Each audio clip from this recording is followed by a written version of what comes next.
All right.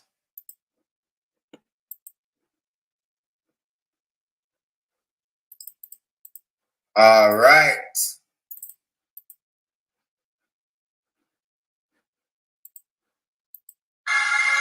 Hey, look, I hope you catch a wave. Talk to him. Doesn't subside. This for the nappy heads who happen. The nappy head cries by their side. I pray you catch a wave. Yeah. Doesn't subside. This for the nappy heads in heaven. The nappy head cries by their side. May your streets be paved with gold. Hope my home would make it home. May your streets be paved with gold. Hope my home would make it home. I hope you make it home. Yeah. I hope you make it home. Every hood. I hope you make it home. Oh, I hope you make it home. I hope you make it home. I hope you make it home. Yeah. I hope you make it home. I hope you make it home. I hope you make it home.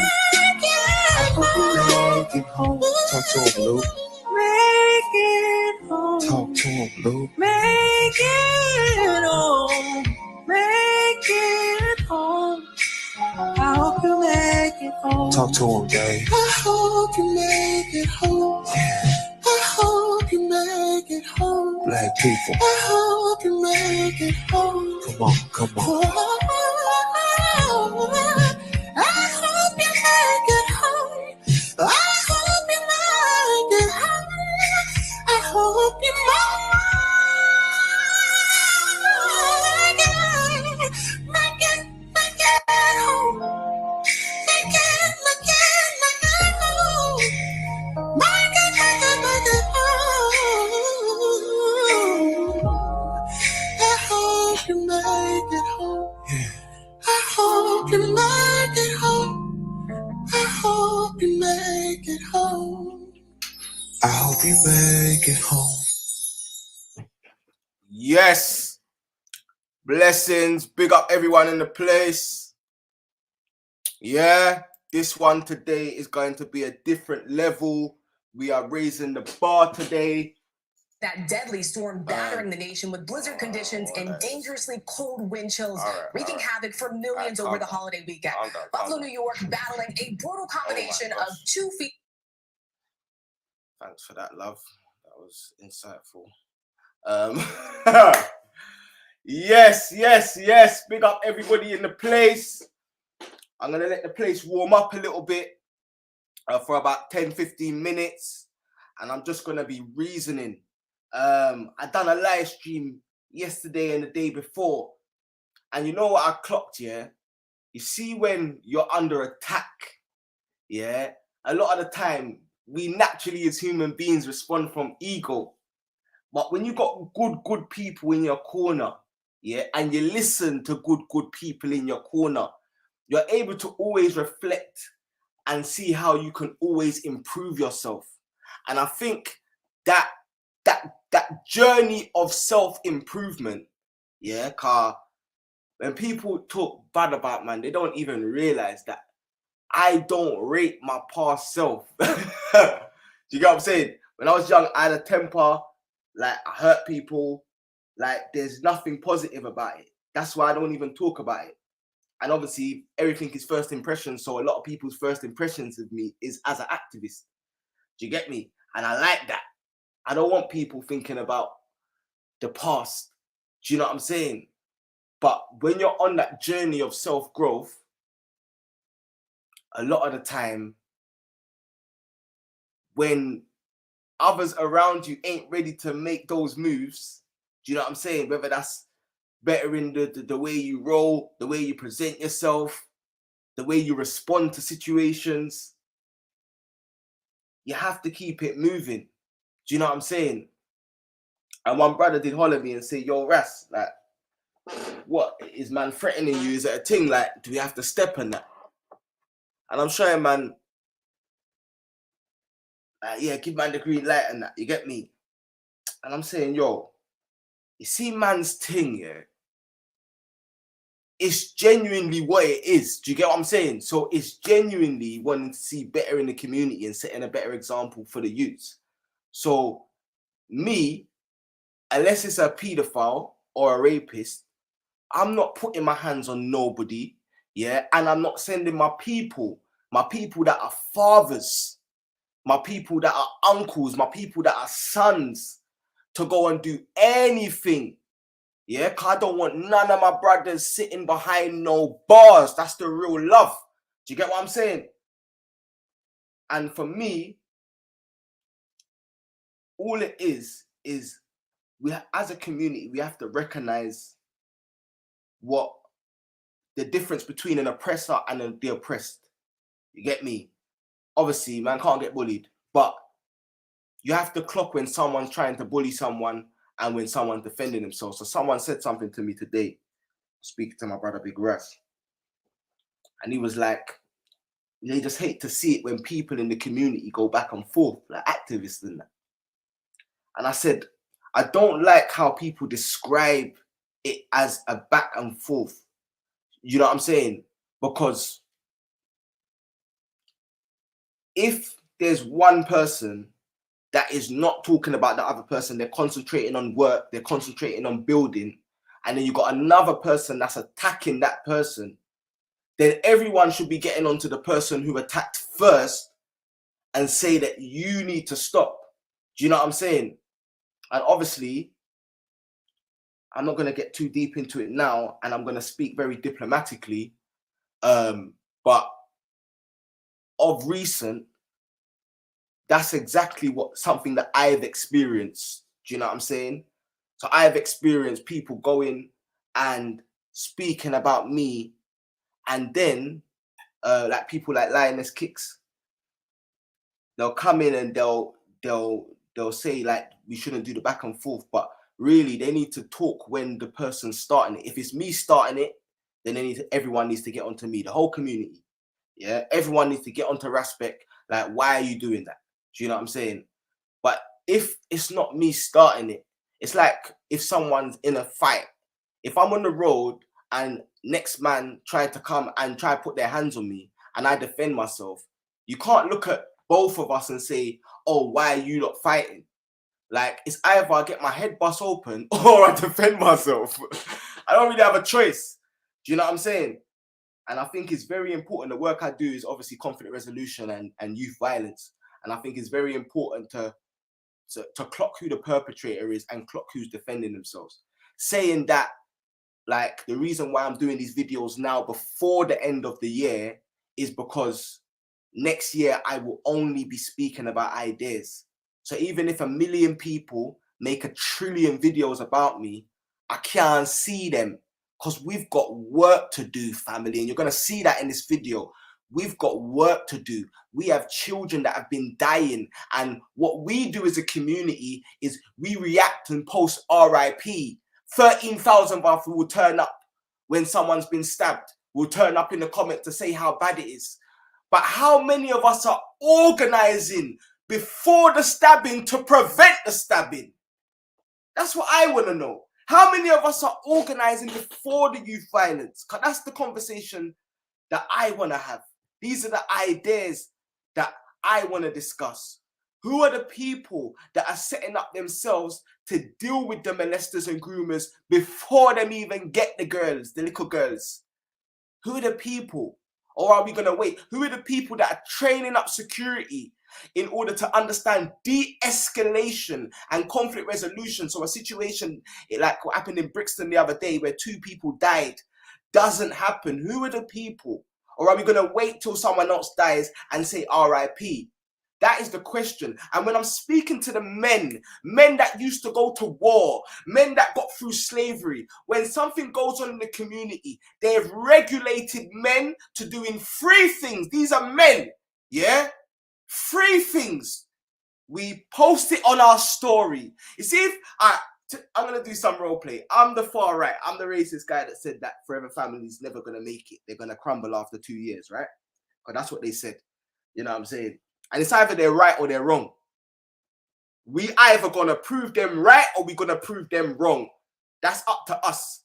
And another thing I would say is the biggest fight in the work that I've done from the community has not come from the far right. It's come from people that claim to be about the community as well. I think that's the most hurtful thing. But I'm going to say this now. I'm a racist guy. I'm like, see these people. See if we kill one of them, or if we beat one of them up, or even if one of their children stabs their children, you know what they're going to do? They're going to pull it on their story. And you know what the men might do if they don't put it on their story is they might do a video talking about it. And at the most, they may do a live stream, or they may get to the point of doing a protest, but they're doing nada else. Nada. Yeah? They're doing nothing else.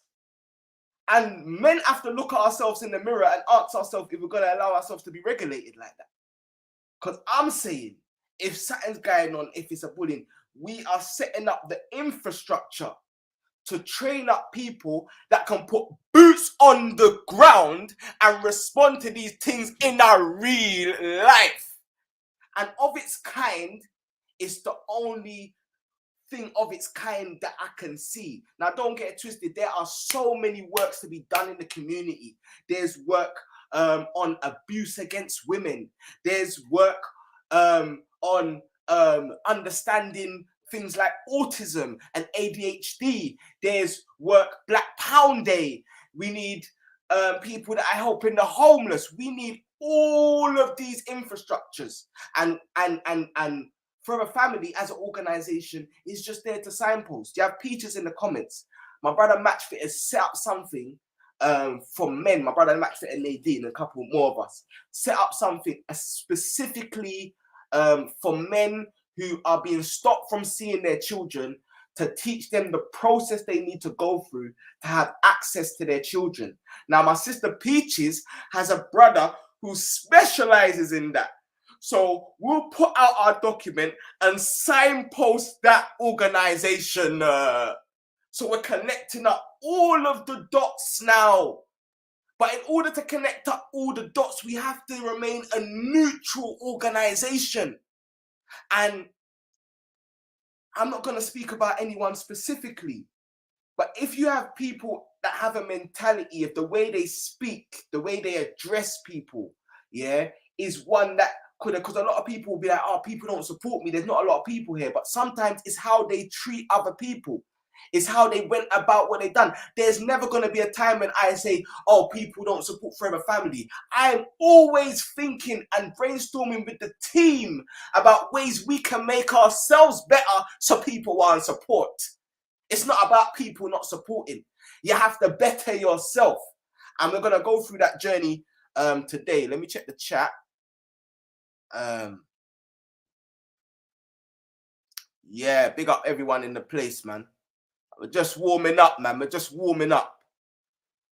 And obviously, I do a lot of advocacy against bullying, yeah? So, like I said, I'll never go and oppress a man from he hasn't touched a child or abused a woman, right? At the same time, I will stand up to all forms of bullying, yeah? And there are many forms of bullying, yeah? You have physical bullying, but you also have online bullying.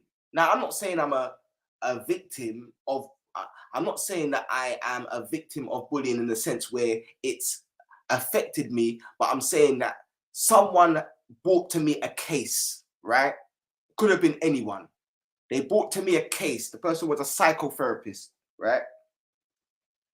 And when they brought me this case, at that time, my children had been picked up by a man who was abusive, and I had been told that I will never see my children again.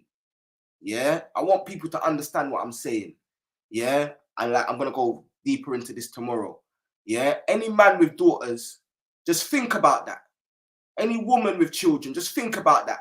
Think about someone that you know to be abusive, picking up your child, texting you checkmate, as if your child is some chess game, yeah? And then when you're phoning, they tell you that you're never gonna see your children again.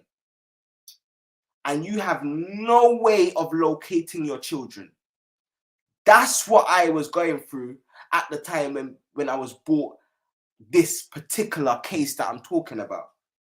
So I said to the individuals that I cannot get my head around this case because it's a very big case and it's 3-hour videos at a time, and I don't have the mental capacity as your brother, someone you're calling your brother.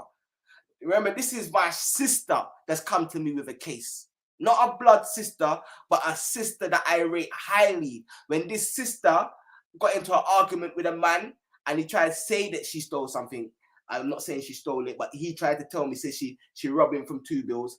I sent the 2 bills for her. And when she asked me for the bank account details, I told her, don't worry, sis, hold that. Yeah, and anyone who knows me knows that's my nature.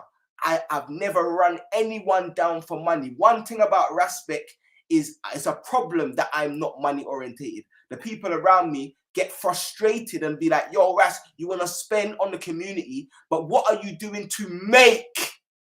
People get upset with me because I'm so not money orientated. And I love it about myself in a sense that I feel like I'm free from the chains of the world and I'm able to live a very fulfilling life without all the money in the world. Do you know what I'm saying? I invest in the community I love, just like someone who likes to play computer games or someone who likes to build cars or do puzzles. Everyone's got their hobby. For me, this is a bit like a hobby to me, so it's nothing. The only thing I hate about it is the documentation and the editing part. Yeah, but the actual doing the work, it's just something that comes naturally.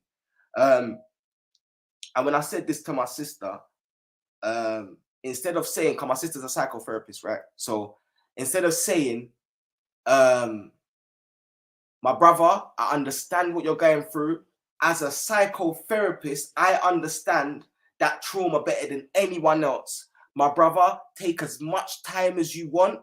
Yeah, I love you. I see the other work that you can get your mind around that you're still doing. Keep up the good works. Yeah, and when you sort out the case, let me know. And if you can deal with it, let me know. And if you can't deal with it, it's cool. I got you. Yeah. And if that was the response I got from someone that I rate, someone that I've gone to see off at the airport, you know what I'm saying? Someone that we threw a party for before they left. Yeah. All right. If that was the response I got, then things may have turned out better. But because the response I got was other organization members coming to me saying that they're frustrated and I should have a conversation with them. So now I'm getting frustrated at other members of the organization. Do you get me? Because they also know that my children have been kidnapped. And I'm looking at everyone that's asking me to have this conversation with her at that time as disrespecting the situation that I'm going through. I'm looking at them as insensitive. This is not what they was, obviously. They just, but I'm saying at the time, that's how I'm looking at the situation. But I did do it. I had the conversation. I was there for about an hour. And at one point, I started to get frustrated. And anyone who knows me and has watched me knows that sometimes I can talk with passion. Yes, I got passionate and I said, sis, I can't deal with this right now. I don't care about this and rap, Viva Moon or none of them. Yeah. And that's when she said to the response to me was that to pipe down because I remind them of their perpetrator. You get me? And that day was the last day I ever spoke to my sister. And I would do that with my blood sister because if you're going out there calling out perpetrators and you put me and perpetrator in the same sentence, and I've never beat up, put my hand on any woman in my life, no woman, the most that people can say is me and my PA had mad arguments. Yeah, and that was two-sided. Yeah, but that in itself is up to my PA to say Ras has done this or that. You know what I'm saying? When people are bringing up her name, she's saying, no, that's not the case. I ain't gonna get into the personals, but I really held smoke as well. Let's put it like that. Yeah. So yeah, I've had back and forth, but no woman on the planet, you get me, can say that I put my hand on her. You know what I'm saying? But many women can say that when they've been abused, I've protected them. Do you know what I'm saying? And I've done this on many occasions. You get me? Even within the Forever Family vicinity, I've defended and protected women.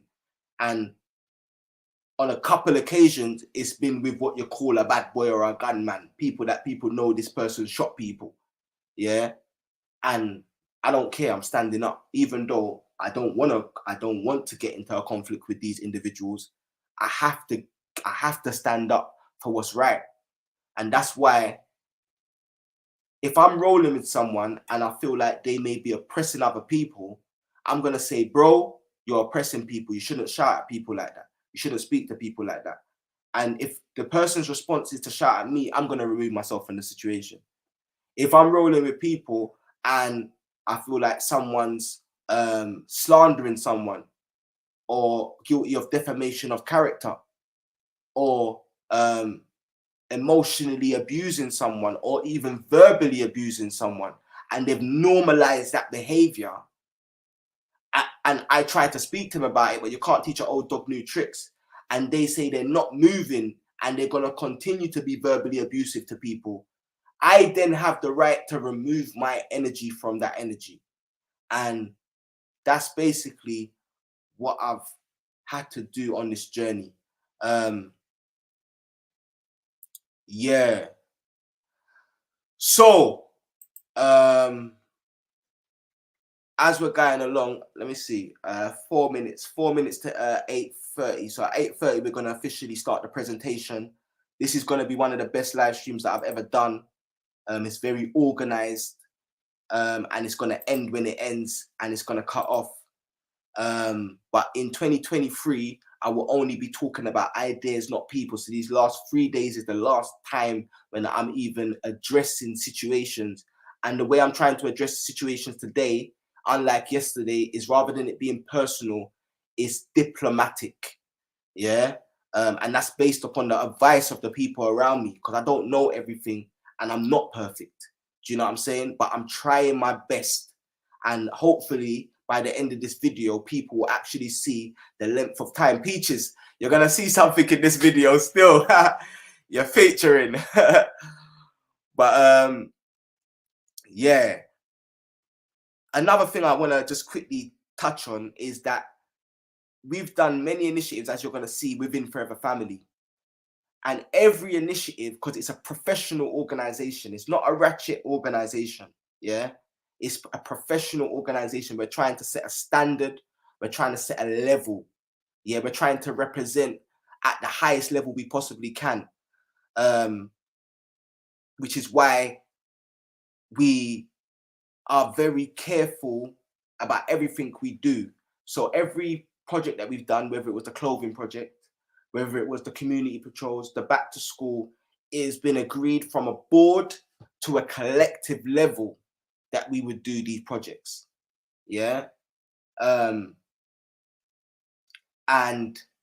the board had decided, because of the way it was done, that there's the His Time Is Up campaign wasn't one that we could officially be involved in, but all members could get involved in it however they see fit.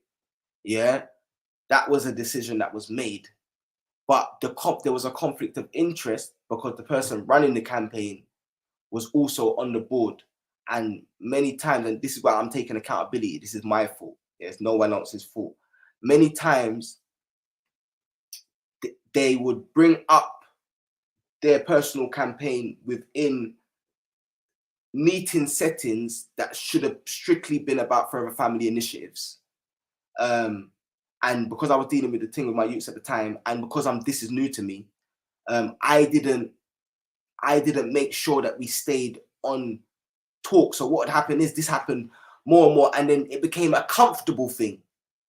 And I really think that me not governing that in the beginning better allowed it to spill out. So everything that's happened is definitely me. Even gang, like, man, know that when I created that first 50 group, I added everyone, and there was people that I'd already seen that was problematic that I didn't have to add. That's the funny thing. But I still added them because I'm trying to do the olive branch and please everyone. And that ended up blowing up in my face later. So I've just got to learn to just be more patient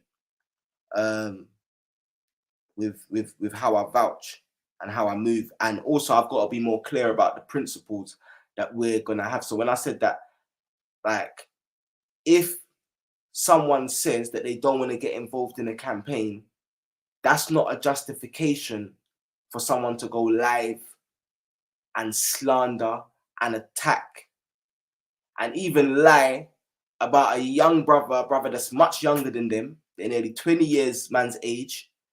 Do you know what I'm saying? Who's trying his best to do the work.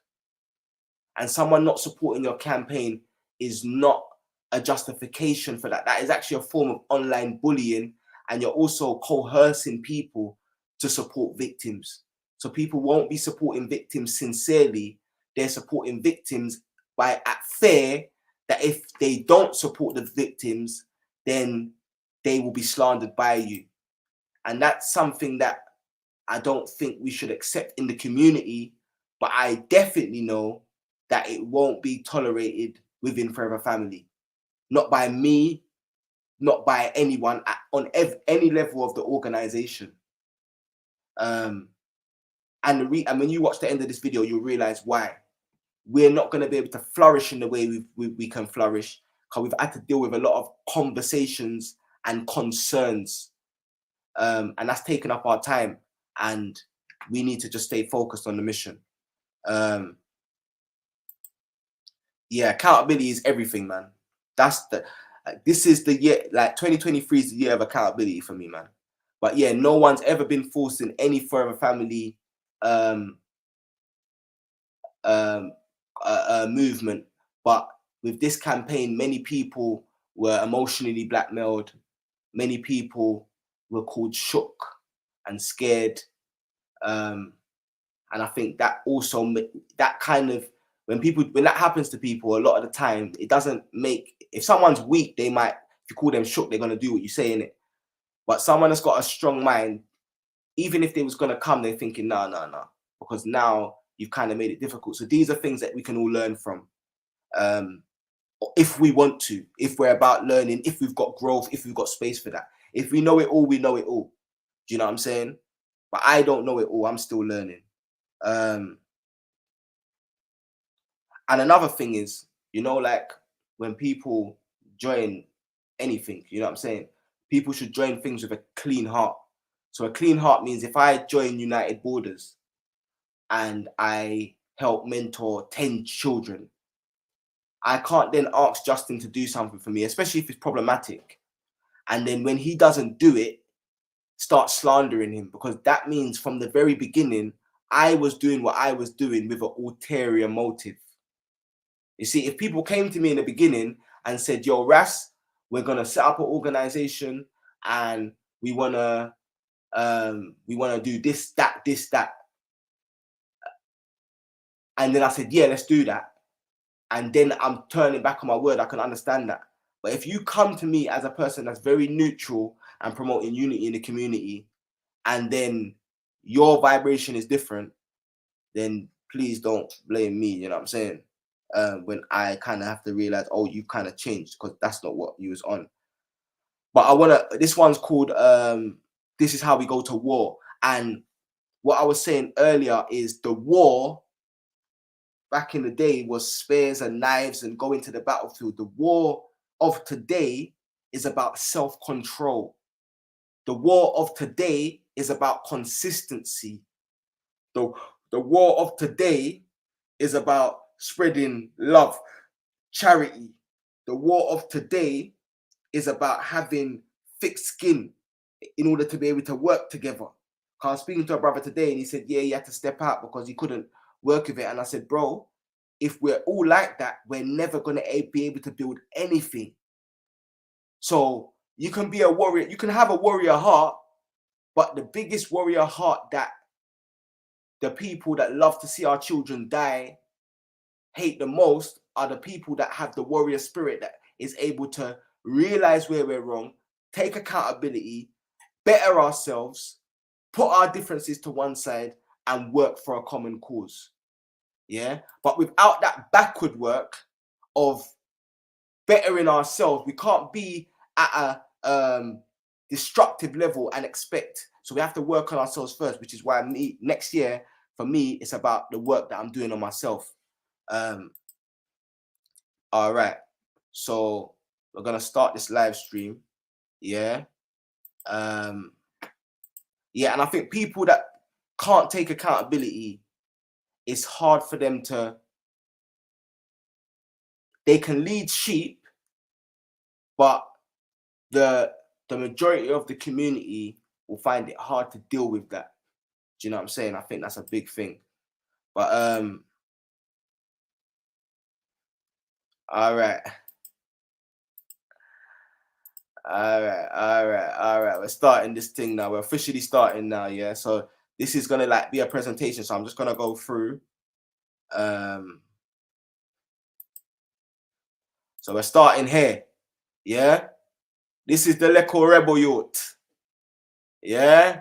This is where it started. Yeah, that's where it started, family. Yeah. And then got to yeah, and this was a dark time, you know what I'm saying? A lot of death, a lot of violence, a lot of peer pressure. But this is where I learned a lot of the things that helps me do the work that I do today. It's a quick journey. Now this one's the big one. Yeah. All right, so this one, yeah. 30 police and bailiffs trying to break down Brother Pankitso's door. You get me? Support cameras and reinforcements will be appreciated. This was in 2013. We're going into 2023. Yeah, that's nearly 10 years ago. Yeah, man was organizing and mobilizing. Yeah, and my brethren Imhotep said, respect to everyone who supported. This is what our communities need. Solidarity to oppose any form of injustice and oppression. BFBP. Yeah, and that was the movement them time there. BFBP. Yeah. So I've never really told this part of the story. I'm not gonna stay long on it, but I'm just gonna show people that man come from very humble beginnings. Very, very humble beginnings. And it was never an internet thing. Yeah, it was real life. Yeah. And then, so this was afterwards. I said, today we saw the real power of this movement and network. The bailiffs and police were unlawfully evicting our brother Kitso. And I sent out a BF text. From the text, all the soldiers in the surrounding area responded as soon as they could, some immediately. Yeah. The police made no unlawful arrests and there were no unnecessary casualties. In these situations, police and bailiffs normally use excessive force, causing the people in the house to be injured or arrested. But because of the strength of the brothers, Kitso's family, and the power of BF, there were no unnecessary arrests or injuries. Solidarity is strength. BFBP. Yeah? Yeah? Empress Kems knows. Yeah? BFBP. Yeah? So from them time, this is before Forever Family, before gang. Yeah? Man's using technology to send out a message and protect my community. Yeah? And I had a BlackBerry broadcast list with about 50 man, yeah, from the ends. This is from the ends because all this roadman thing, I'll never say I'm a roadman. That's dead when people say, oh, he's not a roadman. But I'm telling you, man, certified on my side till this day. Yeah, and I'm most certified, not for violence of like the earlier days. You get me? That the only positive of that growing up was people wouldn't mess with my little sister or my cousins because they knew man was active. But my most certified thing is when I was going through the transition of coming off road and going into activism, and I'd be in the park. Obviously, them times I'm still shotting. I'd be in the park and I'd buy ice creams for all of the youths and tell them make sure they're doing their good school and rare. You get me? Until this day, all of the youngers that came up after, man, yeah, it's the maddest love and respect that I've got for them and the maddest love and respect they got for me. All of the youngers. And they all had guidance. So police couldn't ramp with none of them, yeah? We was the only little squad where police couldn't ramp with nobody, bro. Like, it was actually a mad thing. Do you know what I'm saying? And all of the youth, them, instead of going down the blind violence, they're all doing positive things. Don't get twisted, man. You know what I'm saying? The roads is real for everyone. But they're all focused. And that is probably my biggest achievement. You get me? So when I said this, all right, cool. Let's go.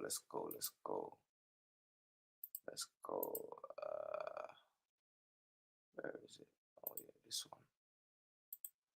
All right, so when I said this, Conclude now. Yeah, we're gonna catch them out. Fire Bingy's doing on a future. That bad man speak to our action because I'm not into this talk. Yeah, that area was stopped and searched once a week.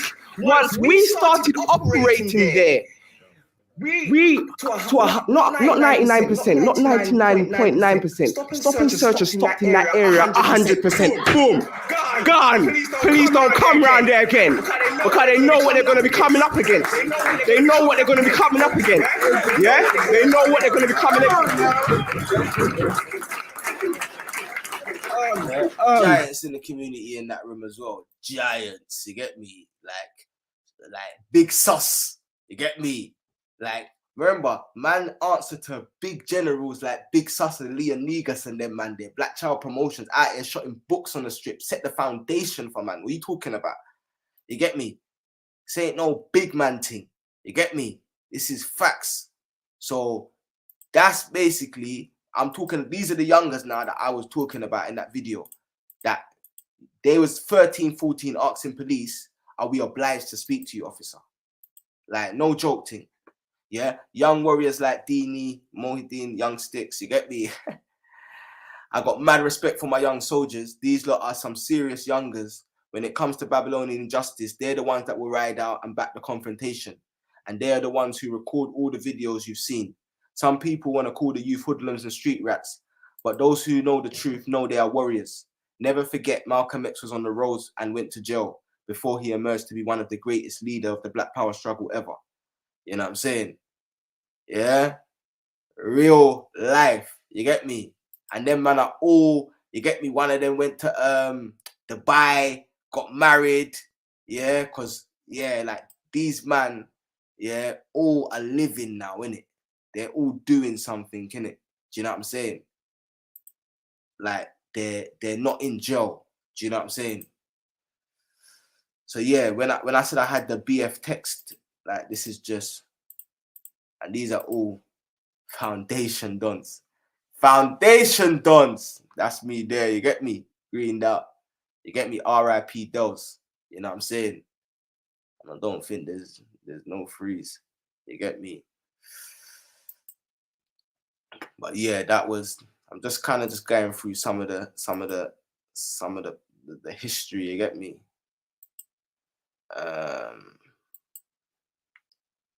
All right, so just a couple pictures of BFBP still. Yeah, this is BFBP. Yeah, that's Wince from Nottingham. You get me? We had man from Manchester, Birmingham. That's brother Stephen Graham. Yeah, he wrote 2 books. He's done Real Time in Jail. Like, he's the one that took man to Nines' studio. Yeah, when we done the patrol in Northwest. Yeah, took man to. He can take man to Kilburn. He can take man to Stonebridge. He can take man to Church Road. certified across the thing. We need brothers like that. You get me? My brother that ran for the Green Party, you get me? And these men are NOY soldiers, you get me? And that's Booney, Frontline and Creeper, you get me? BFVP. Yeah? So this is the history. You know what I'm saying? This is the history of the movement. And you have to remember, let me see this quickly. Yes. You have to remember, yeah, and this is before Forever Family, this is before gang.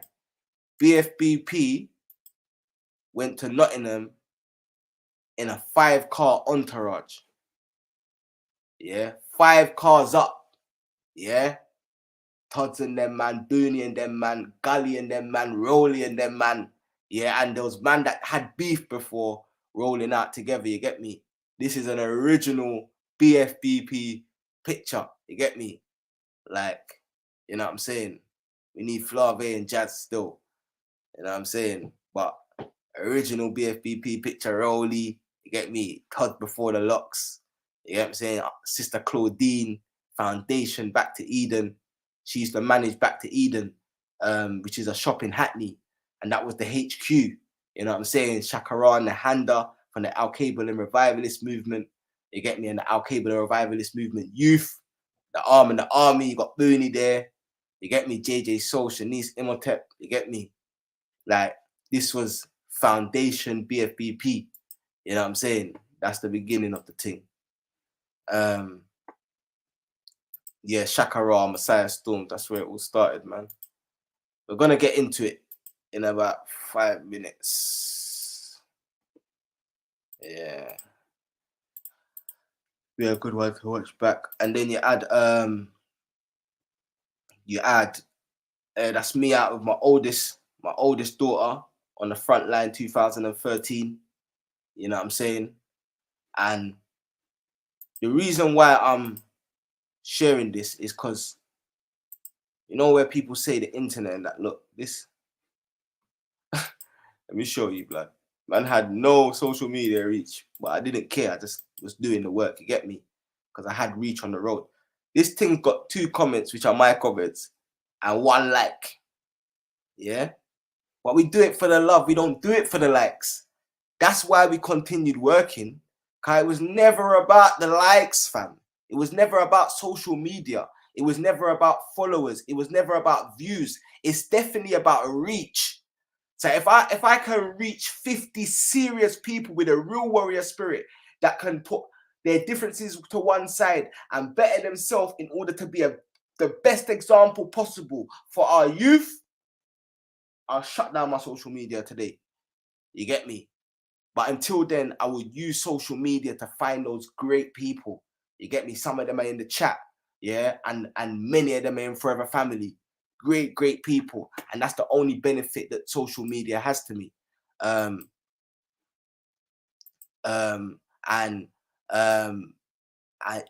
Yeah, so I'm gonna read out this. This is a sister that was like a mum to man in Tottenham. You get me? She had a shop in Tottenham, a food shop. I was like, big up the warrior queen, been like a mother to me from the beginning of my revolutionary journey and before any global recognition, because this is after the police videos gone viral. All of this is after the police videos gone viral. Like, before that, man didn't even think anyone, that it wasn't no social media thing. And then I posted the police video on the YouTube, and it's hit like 500,000 in the shortest time. And I was like looking at it like, what is going on? You get me? Then I started getting bookings to go to universities, bro. I ain't got no qualifications, but I got Oxford University asking for me to come and tell them about Stop and Search. Do you know what I'm saying? It was mad. You get me? Man's part of lobbies that remove Section 60 and that. Do you know what I'm saying? But yeah, I said, you've been like a mother to me from the beginning of my revolutionary journey. And before any global recognition on Facebook or YouTube, you was telling me I was going to do big things for our youth. This is in 2014, I wrote this. I am ever grateful for you, your uncompromising support. Every time I meet you and your family, I'm inspired beyond words. Some people want to use water to dampen the revolutionary spirit. She always let me know that I should keep the fire blazing. Eternal gratitude and thanks. You know what I'm saying? That's in a time when we didn't really have too many elders supporting the thing. You know what I'm saying? She showed, man, that love, that genuine love. You get me? Not tearing man down online. You get me? Building man up. You know what I'm saying? And we're always going to be grateful to our sisters that think like that. But I want people to understand that, yeah, we protect women and yeah, we'll back sisters. But we back sisters that do stuff that protects their brothers. Do you get what I'm saying? So if a woman's doing something and she comes to her brothers and says, how should I do this? And she's willing to get guidance, you get me? But women that do stuff that is going to get their brothers into violence and passa, yeah, knowingly, and try to fool that, we don't, that's, yeah, man's not a fool. Do you know what I'm saying? But yeah, this is my sister Peaches' big debate show, 2013. Yeah, I'm going to play this little clip. Psychological illness is that we talk and we don't do. So with the amount of conscious musicians we have in the African community, we should already be taking up. Look how many men are talking conscious. Look how many views I'm seeing on YouTube. We should be taking over this thing. But we have got complacent to think that by us just going and talking about it, just talking about it, it's gonna, we can all talk about it till our mouth run dry. Nothing ain't changing. So we start doing with it. Word without words is dead. It's dead. It's fully assassinated. It's gone. So we have to be looking at these mental illnesses within our community. So yeah, so this was a stage in my life where I was making music, you know what I'm saying? And I've linked with some big artists. I've got actual potential to do stuff with music. But I said, I don't want to be a rapper that's just talking about the change. I don't want to be a social commentator. I don't want to be someone that's just sitting on live streams for 12 hours, gossiping and talking. I want to create something that's going to benefit people, benefit youth, yeah? And I realized they stuck us in this thing where we just put things on our story and we just think, and that's not because we want to. We all want to step out to these things. We all want to, if we don't step out, we want to share it or, you know what I'm saying, invest in it. But we didn't really have anything in that, like in our community. So I haven't got any blueprint or anything. I've just tried my best to build up from that. That's why I showed you those Facebook pictures. From that time when I was using BB broadcast to protect the community, since then, I've tried to just build up from there. Do you know what I'm saying? To the best of my ability. And I know that I'm not perfect, right? But I'm trying my best. Do you know what I'm saying? And I wish I could be palatable to everyone, even the people, whether it's gang, whether it's friend or family, that man like might not speak to. I still blame myself, you know, because I'm like, I need to get to the level of where I can articulate the thoughts in my head and the feelings in my heart where I can get to anyone, even the worst of people, even the most ignorant. That's what I'm working on within myself. But at the same time, I'm not there yet. And I have to protect my energy. And I can't be around certain, I don't want to say fictitious, but argumentative or gossipy or just that sort of people, like, because I need to focus. Do you know what I'm saying? And that's all it is. It's not personal to anyone. All right. So we're about to start Saga 2 of this live stream. Yeah. Come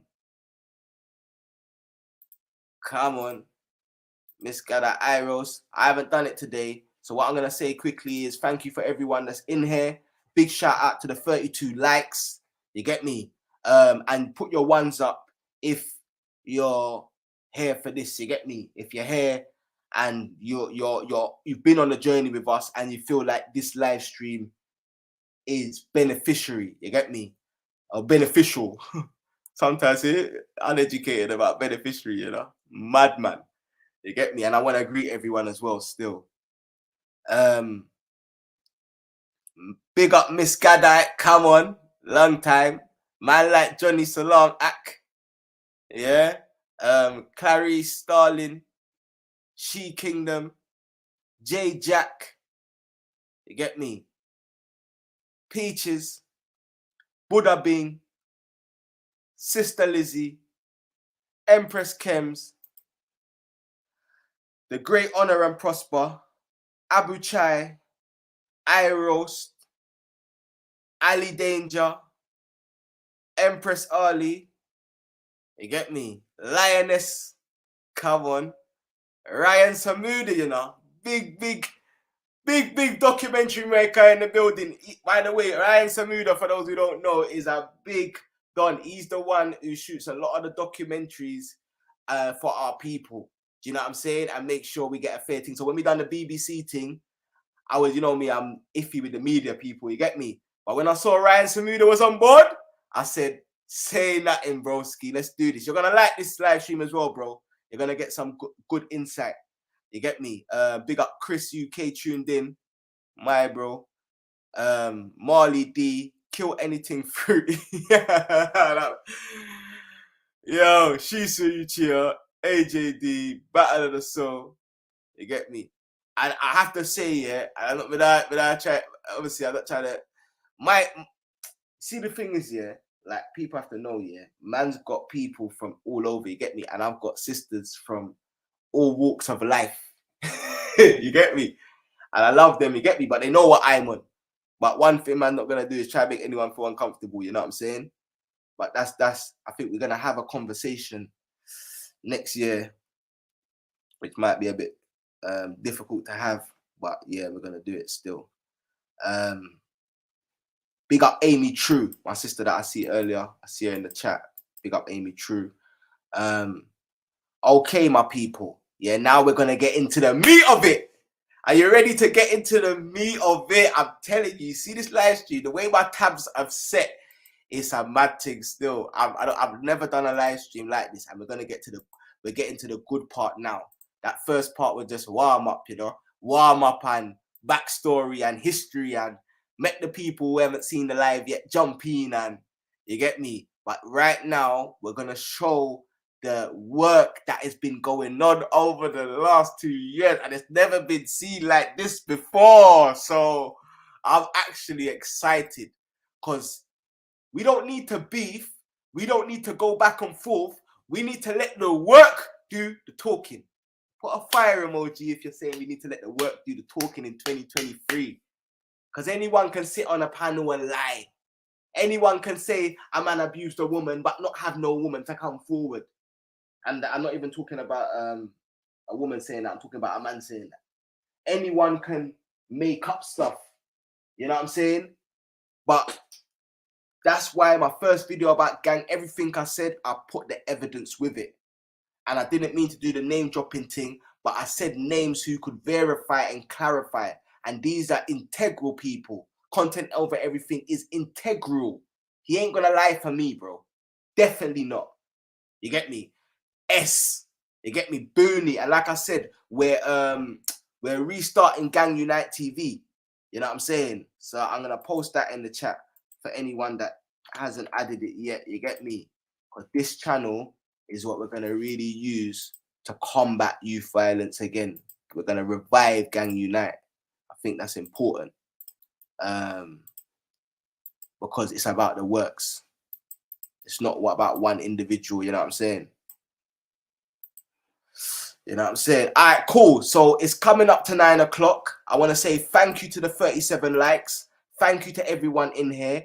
Genuinely love to all the haters, because this next year, I'm going in with a light heart. So I forgive everyone for their transgressions. Like I pray God forgive me for my transgressions. Yeah, and that's a genuine forgiveness. That means I'm not holding on to it in the new year. Because the person who holds on to anger is like the person that holds on to a hot coal. He only ends up burning himself. You get me? So I forgive everyone, and I genuinely, sincerely ask anyone that I've disrespected, yeah, whether it's intentional or unintentional, to forgive me. You know what I'm saying? And that's genuine and that's sincere. You know what I'm saying? Because it's not my intentions to be that person. Do you know what I'm saying? And I can only be who I am. And I'm always trying to better myself. Like this time next year, I'm trying to be at a higher level. Do you know what I'm saying? So yeah. All right. So we're going to start this live stream, the second part of this live stream, the best part of this live stream. And we're going to start with this. Some of you saw this yesterday. but it's a mad watch. It's the Battle of Trafalgar. Yeah. So this is irrelevant. Oh no, before we do that, we're gonna quickly go from the transition, right? So we went from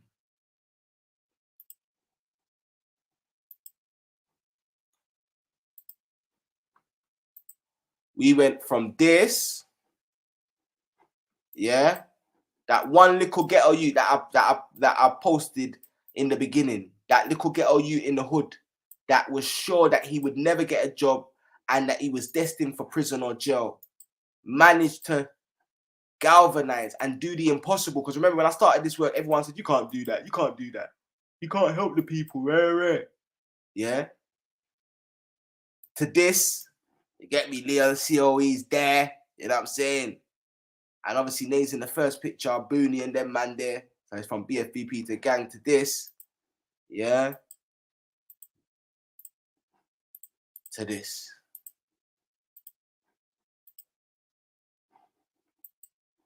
To scaring Nigel Farage, to scaring the lights out of Nigel Farage,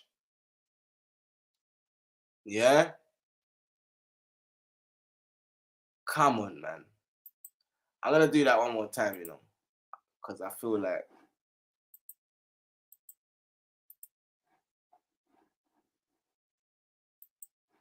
so man went from this, yeah.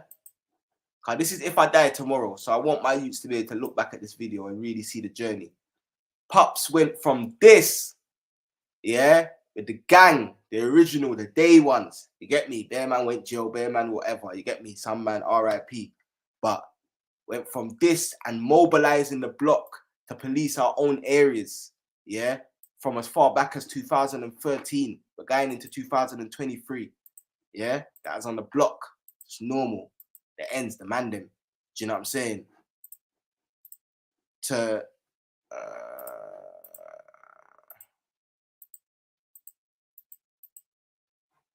this, building up in the community. You get me? Bringing brothers and sisters together. Yeah? And bare times I thought, I'm not good enough. I need to give up. But somehow I went to Speaker's Corner and the blessing was meeting content over everything.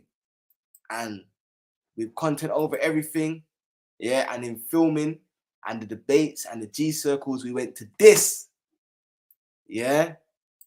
And then there was the Battle of Trafalgar. I should really have a picture of the Battle of Trafalgar, but I ain't got one right now. But then the Battle of Trafalgar, and then after the Battle of Trafalgar, and the Battle of Trafalgar, because remember, it's connected. Gang was guided the new generation, gang unite, yeah? And remember, the Battle of Trafalgar, it was the Instagram and gang unite, which made a bag of man from different quote-unquote gangs come together and unite for a common goal, family, which is to stand the fight against racism. And out of that gang uniting, yeah, in real life, not on a live stream, not on a 12 live stream talking about other men, in real life to defend men and women in the community, yeah, out of that, this was born. Now my people them, please, man, put a fire emoji if that's progress, bro.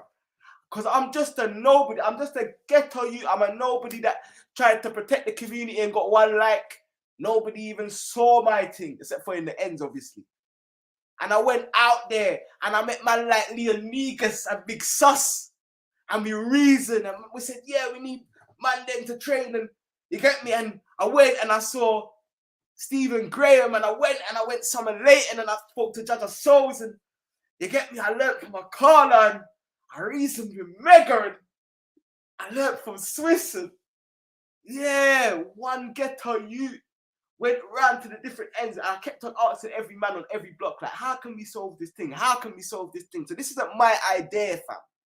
I can't take credit for this idea. Firstly, the Most High, yeah? Because I saw a post the other day saying, if you're not 40 and you haven't found your purpose yet, don't worry, rare. And I was thinking, that's mad. I've had my purpose since as long as man woke up. You get me? Like 20s. Like I knew my purpose. I knew I was meant to do this. And the whole world, because it's not there, like told me I can't. And there's a video, Skepta, underdog psychosis. Yeah, I watched that, and he's basically saying in that, blood, don't let no one tell you nothing, just do it. And I had the faith, and I said I'm gonna do it. And them times there, like I had much more faith than I even had now. So I just thought I was gonna. I thought this is what I thought was gonna happen. I thought I was gonna buck up with Logic, buck up with Akala, buck up with Judge of Souls. They're gonna say that's a sick idea. We link up all about them. That's all about them, and then we go and we put out something, and we end the youth violence, and we move to building. I actually thought it was that simple at first. And then as I went on the journey, you get me. And then when I was in gang, I realized, yo, you really have to build with people that are passionate about the youth the same as you. You can't just build with people that are just trying to build platforms, you know what I'm saying? And so I've gone through a lot of learning curves, but I tried my best, man, you know what I'm saying?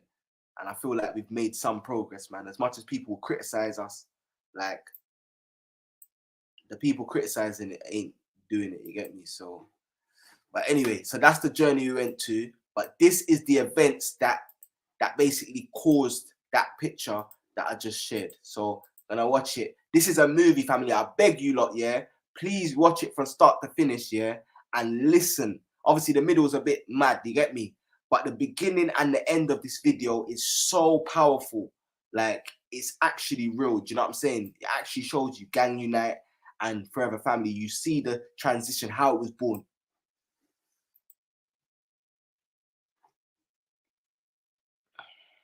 I want to see you there Saturday. So this is Fox. This is Dutch Avelli's manager who died RIP. And a day before Dutch died, this was his last message. Now in Hackney, Dutch is a very big G, you get me?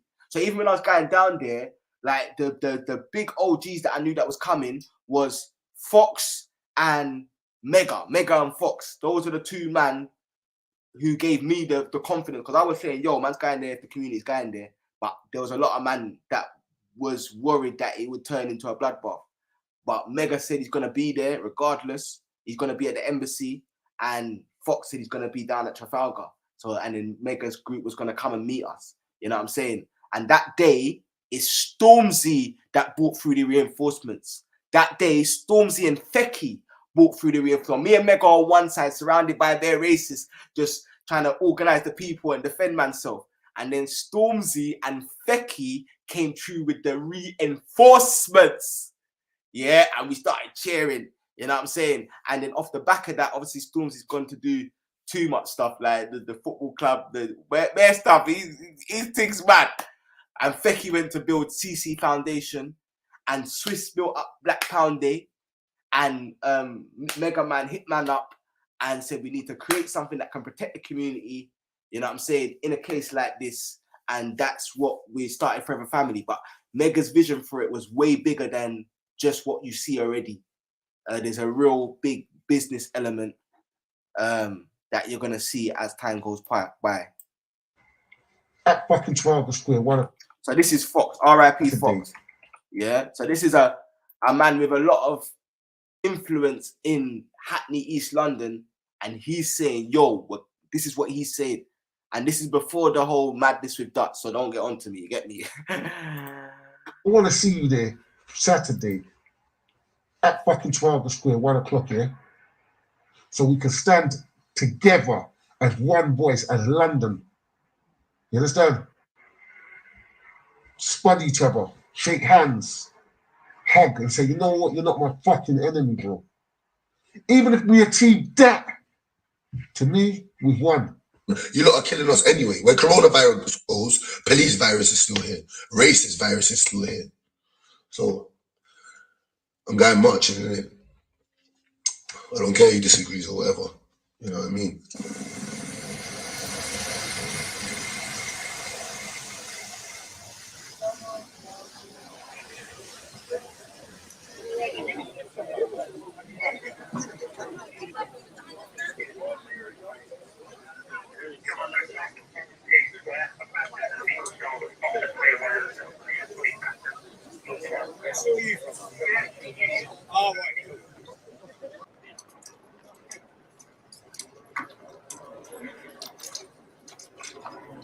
Police are rounding up, you get me? That's the racists. Look how many of them there are.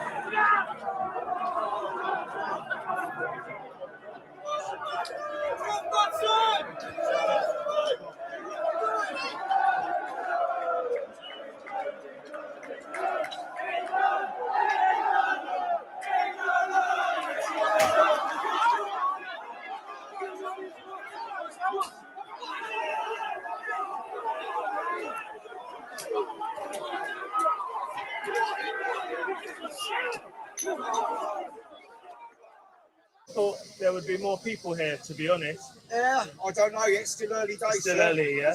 We don't care about statues. We care about people. Yeah. Right. So we're here to defend our people. No, we're here to defend our people, and we're not going to allow. At the same time, we're not going to allow anybody to disrespect you statues while we're standing here, because we're here for a different cause. Yeah? As long as there's no intimidation. That's all I want. Yeah, as long as there's no intimidation. Yeah. Thank you. For one law, for one nation, that we are not a troublemaker.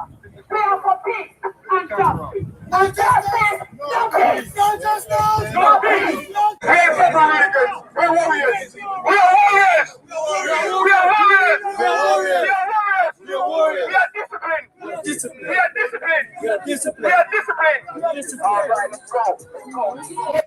As long as there's no intimidation. That's all I want. Yeah, as long as there's no intimidation. As long as there's no intimidation. That's all I want. Yeah, as long as there's no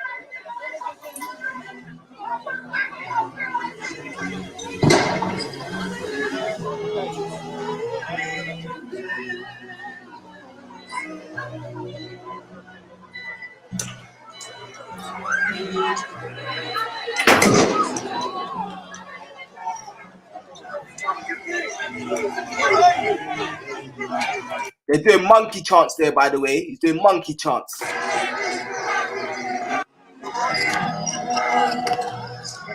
But here you could tell they're cowards because they came in and they could have run at us, but look, they're gonna run away.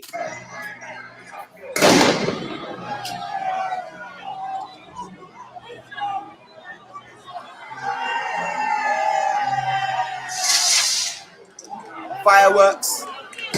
Yeah.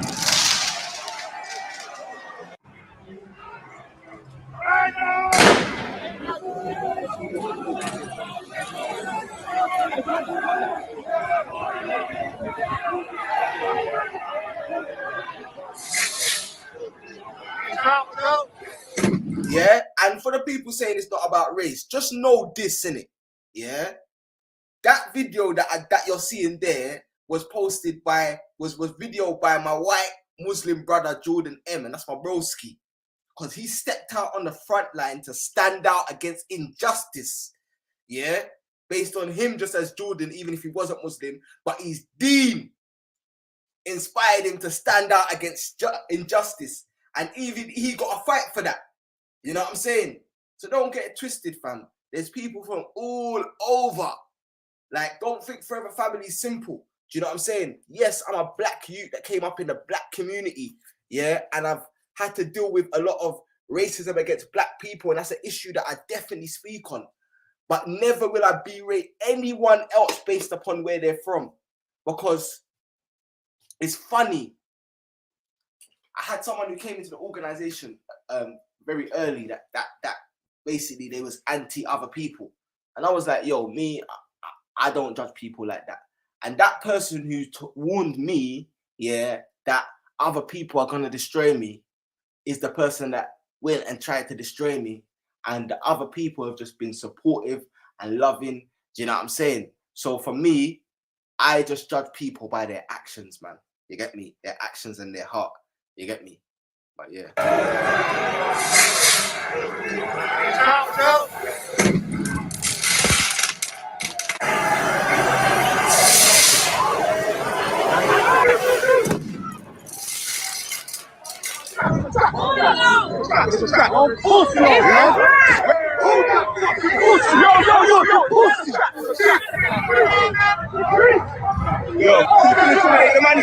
If we get smacked up today, we get smacked up fighting for something.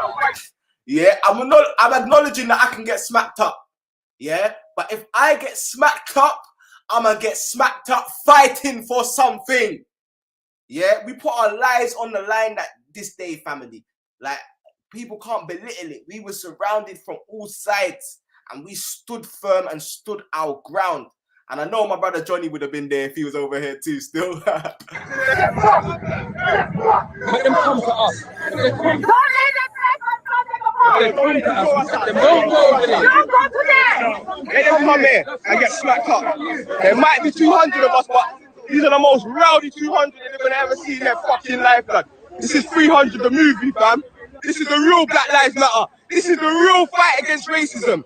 Man talk about fight against racism, what, marching through the streets when the streets are clear? That's fighting against racism. This is the real fight against racism, rude boy. Stay at your yard if you ain't got hot for this. Stay at your yard. I'm telling man, come out now. Stay at your yard. But enough of you ain't got the hot for this. Stay at your yard if you ain't got the hot for this. Yeah?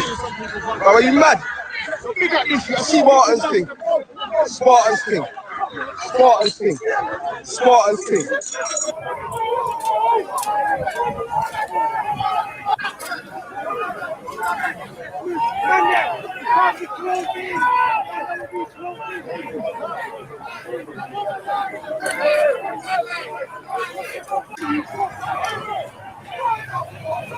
Oi, bust him up!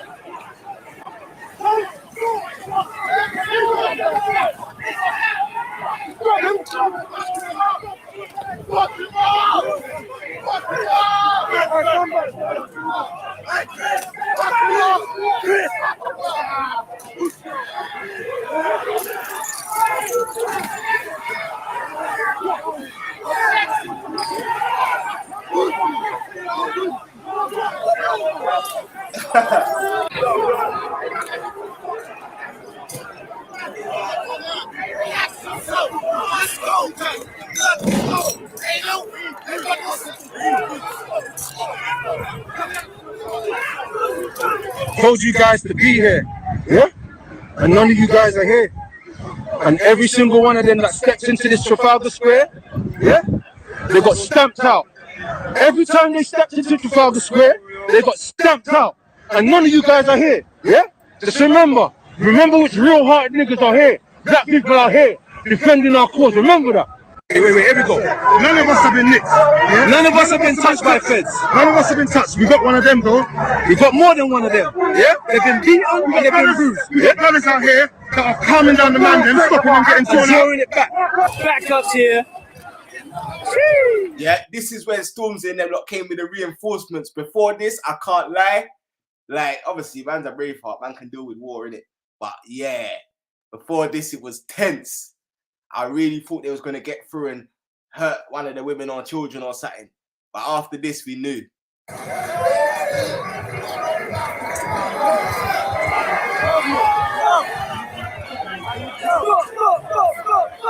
Reinforcements, fam.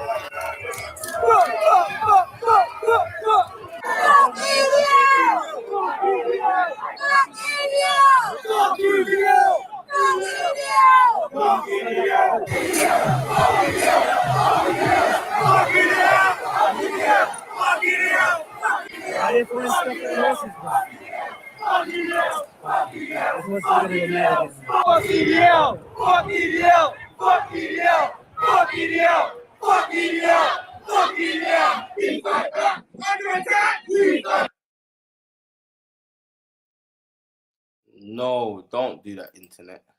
Can you not still hear me? Under attack, we fight back. Under attack, we fight back. No justice, no peace. No justice, no peace. No justice, no peace. No justice, no peace. No justice, no peace. No justice, no peace.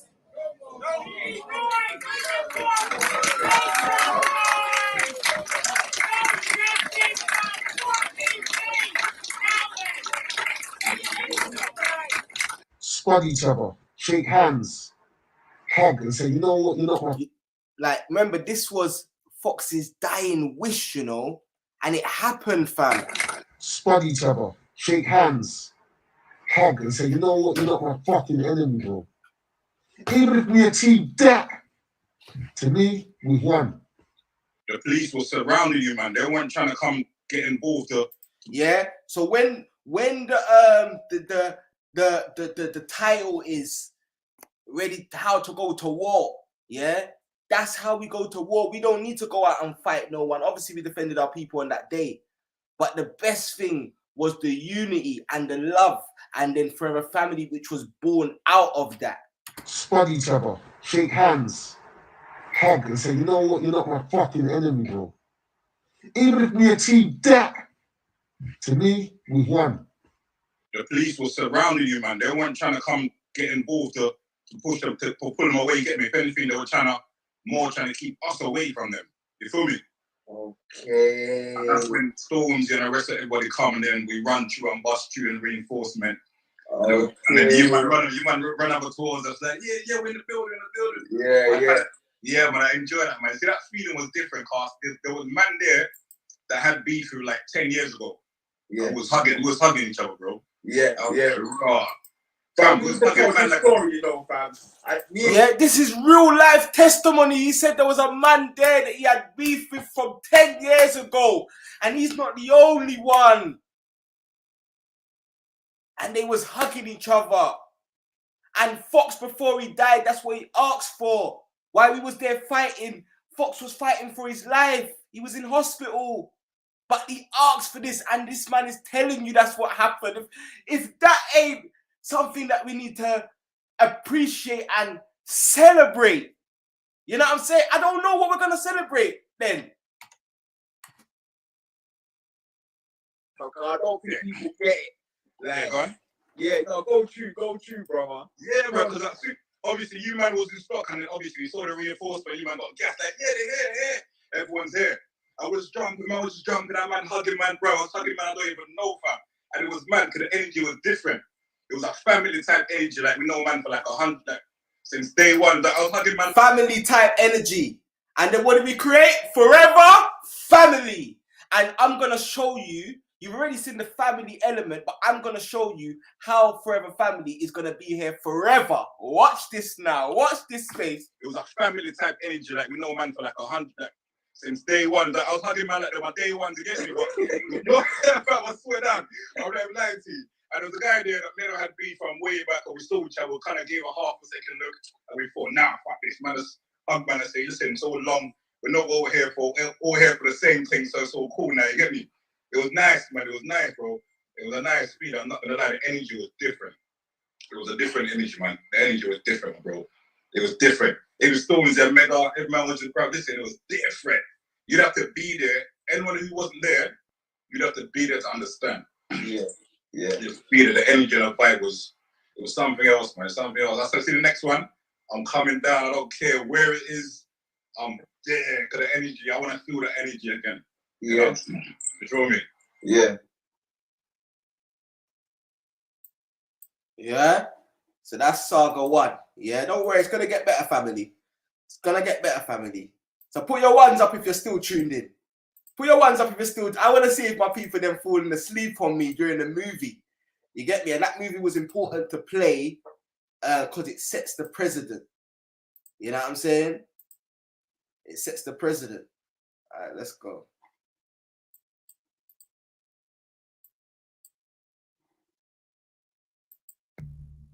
So imagine, big up bro Ben for filming this still. Imagine from there, we done this.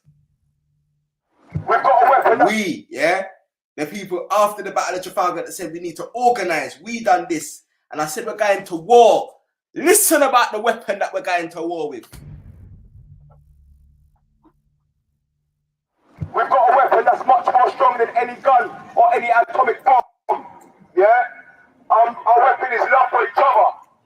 Yeah? Love for our communities. Yeah? Love for the Creator and love for our creation. Yeah?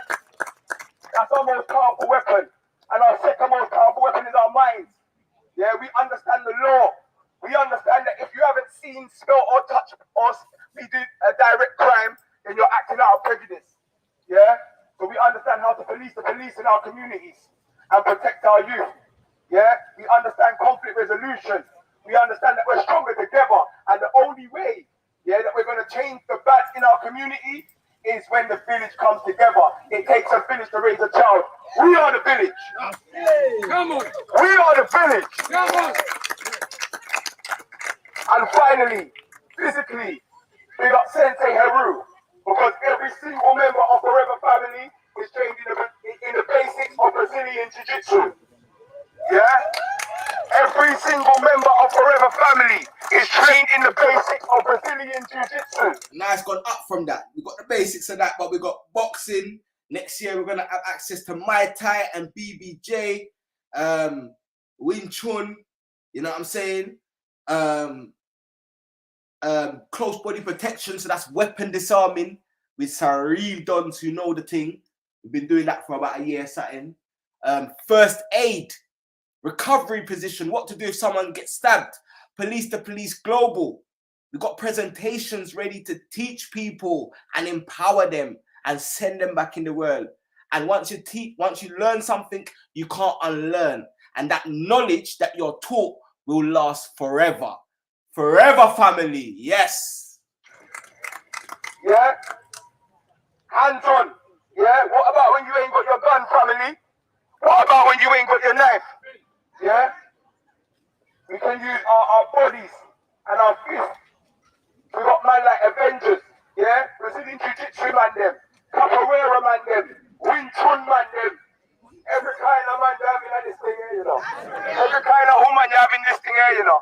You have guys that will box you till next week, yeah? You have guys that will give you a left hook karate kick, yeah? Just now there was a brother attacking him on from BRM, yeah? Just round the corner. Yeah, he was attacking me just about to, yeah, he hit her. Yeah, real talk, 5 minutes ago, family. 5 minutes ago, a black brother from our community, yeah, was about to punch a sister. But you know why it didn't happen?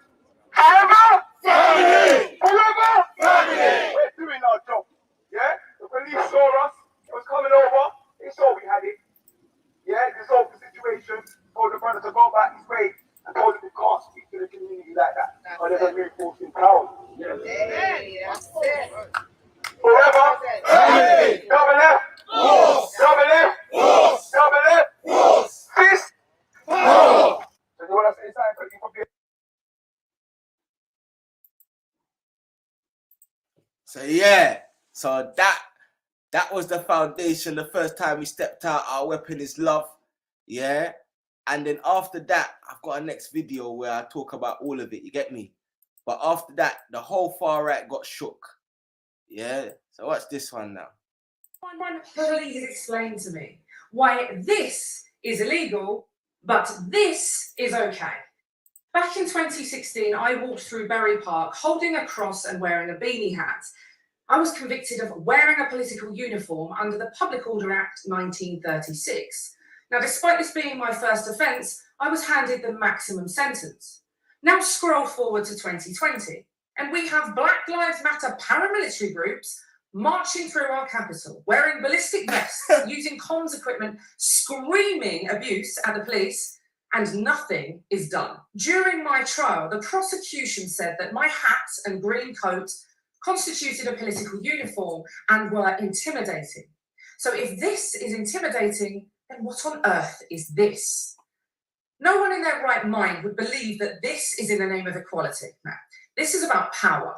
I am one of only 4 people to have ever been convicted of this offence. All 4 of us were white.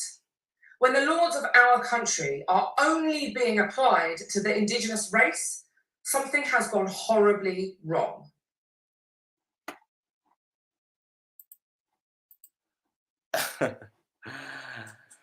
What she didn't do is she didn't actually research British law, which is why we're not a political organization, because yeah, you're not allowed to be a political organization and wear uniforms, but we're not a political organization. We're a community security unit with registered SIA security holders, and we've also got first aid respondents.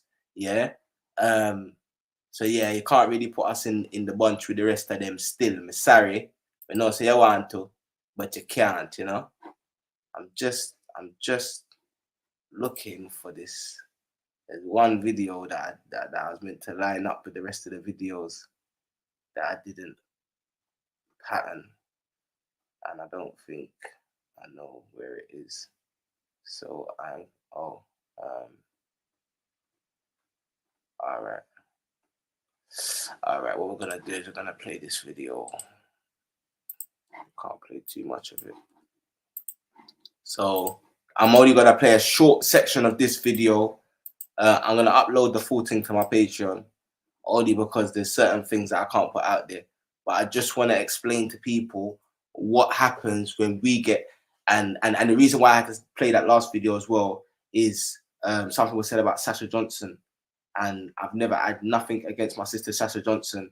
It's just that her political narrative at the time when we was building meant that if we was to be in the same organization, we could have been taken to court and prescribed. So we had a meeting, and people was even saying that I should publicly split myself from her because the media kept on attaching us together.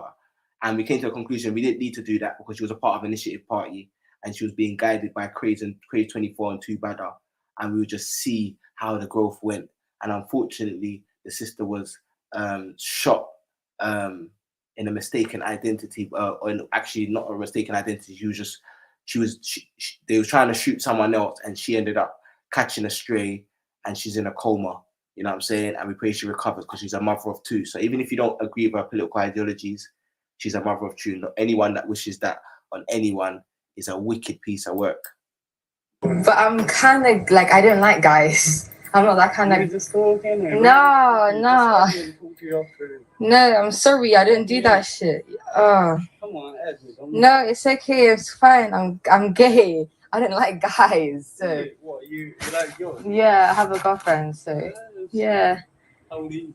I'm turning 14 next year. Oh, yeah. cool. I can just add you as a friend. You're 21, bro. I'm 14. I'm driving, innit? You're driving. That's the thing. But if you want to. No, I don't do that kind of stuff. Like, that's fucking weird. Yeah, you're older than me. Yeah. What the actual fuck is this? That's what happens when you're fucking deep. Yeah. How old are you? I'm turning 14 next year. Oh. Yeah. Cool. I can just add you as a friend. You're 21, bro. I'm 14. I'm driving, innit? You're driving. What's your name? They might be. I'll be honest with you. What is your name? Get the car, bro. Get the car, man. Get the car, brother. What is it? Get the car. Get the car, bro. Get the car. I want to chat to you, man. Come on, man. Get the car, man. Get the car, get the car, brother. Yeah. But I'm just saying, innit? In our real life, we pull up, innit? Yeah. But we don't put videos out there. You know what I'm saying? But in a real life, and that could be anyone. Yeah. There's not one case that I've got like this where I haven't stepped. And we have to go on a stakeout to find my man. So that's my time, that's my energy, that's my resources, that's traveling down there. Do you know what I'm saying? So just know that we put in work to protect women. Yeah. But one thing that I will never do is I will never get involved in something that protects women, but also could do damage and slander men. So if I see something like that, I have the right, and you have the right to say, I don't want to get involved in that. Let me get involved in another way where I know that I can protect women without having the guilty conscience of feeling like I might be doing damage to innocent men. And this guy is not innocent, so I didn't care. Do you get me? And the situation's not an internet thing. You get me? He was lucky Feds got called by one of the neighbors. Do you know what I'm saying? It's real life. I can't lie to you. I actually despise this stuff. You know what I'm saying? With a passion.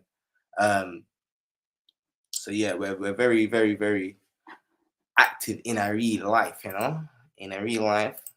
All right, so I'm gonna play this one now, and hopefully I can find the other one. All right, cool. So this is just this is a project that we done, and hopefully we've set the blueprint for it. It did take a lot of time and resources, especially the sisters doing the folding of the clothes and the cleaning of the clothes.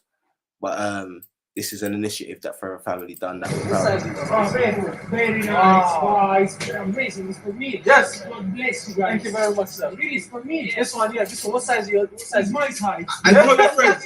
Thank you very much, sir. And we have more if you need it. So come back. And I obviously I can we've make. got shoes. And tell your friends to come as well. Wow, Anyone that needs it, sir. Thank you very much, sir. We've got shoes coming. Thank you. God bless you. Yeah, man, bless to get to you them to stress and pain, no matter how tough and hard.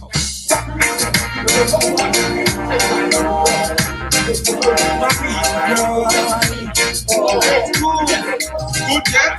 Yeah, mama hungry, papa hungry, brother hungry, sister hungry. Do something for the poor. Open up the door. Tell them mama hungry, papa hungry, brother hungry, sister hungry. Do something for the poor.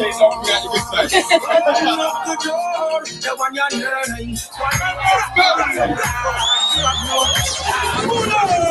$1 million miles away. Babylon have a people afraid. Work them night and day. And don't give them no prize. For my people rise. And give wicked man a surprise. And burn them in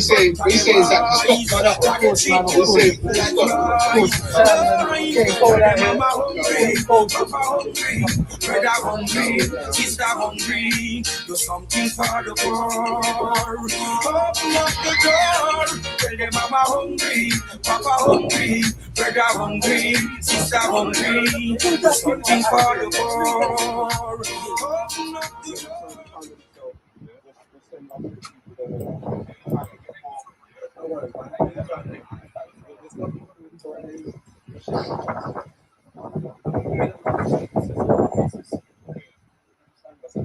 Thanks to Village to raise a child. We are the village, bro. Yeah. That will make you a fool. Everybody must work. That will Yeah. make you a Look at all of this stuff. This is all the stuff the sisters had to sort through, you know. See it, yeah? See Lioness there? See Lioness there? When you should be at school, that will make you a rich man. That will make you a fool. Everybody must work. Everybody must work. Huh? Come on, Ollie. Come on. Hey, hey, hey, hey, hey. Yeah? What you mean? What you mean? How you mean? How you mean? We put clothes on the streets. Purpose, mobilize, organize, and centralize community initiatives to empower and support organizations with similar objectives. So that's where we linked up with another organization that was helping the homeless. You know what I'm saying? It's real. Big thank you to Forever Family, to Ali, to Nadine, to Shay, and to Fee for coming to support Back on Your Feet and providing me with big bags of clothing, tents, food products, and many other items and accessories. And you know how foolish the community is. Someone said to man when they saw this, "Oh, why are you giving it to a white guy?" This white guy from South London helps more homeless black people than me or any of us in our lives, bro. So what are you talking about, bro? People are actually dumb. This guy, if you know about Back on Your Feet, you know he's active. And what we said in the beginning before we linked with him is we're going to support community organizations with similar objectives. The objective was to feed the hungry. The objective was to home the homeless. And that's what we done. Now, you mean, cuz These guys are amazing. So we got 2 big bag sets of winter clothes. So warm winter jumpers, hoodies, jackets, t-shirts, shirts, along with 2 tents. Also, they donated me 2 bags of trainers and a bag of food grain.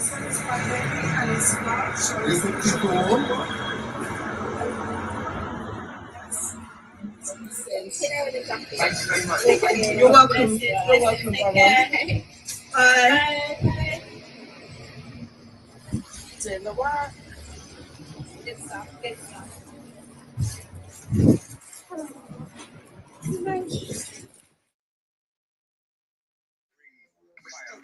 Yeah, who remembers a kill? Put a 1 up in the chat if you remember a kill the real. Yeah, If you remember Akil, put a 1 up in the chat quickly. Sorry, we got to move on. I can't even stick on this because I got like some sick videos to play. So like, and I got to kind of get through like a little bit more, and I want to be off before 10 because I want it to be 2 hours, right? Right now we're at 1 hour 35. Yeah. Yeah. Who remembers Akil the Real? Yeah. Well, this, yeah, Akil the Real set up the Scotland branch of Forever Families Community Collection. Yeah. And this is what Broski done. How can we build? Broken people trying to fix the world.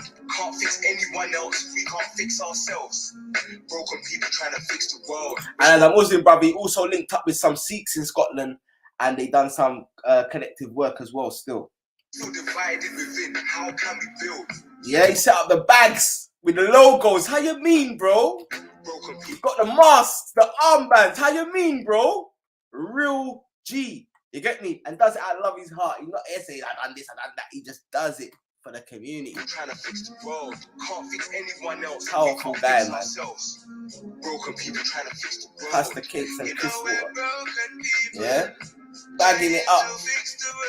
Branded bags. Oh, allow it, cuz. If we can't heal ourselves, you know we're broken people. And he used my tune as well. Trying to fix the world. Why, bro? We can't fight this evil. Glasgow, you know. If we can't heal Glasgow, you know. we're still divided within. How can we build? Broken people trying to fix the world. Can't fix anyone else. We can't fix ourselves. Broken people trying to fix the world. We're still divided within. How can we build? Broken people trying to fix the world.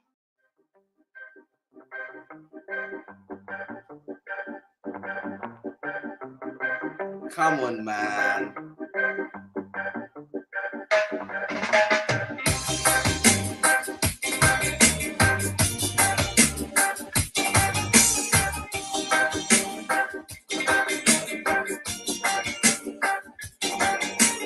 I was the brother doing the pickups.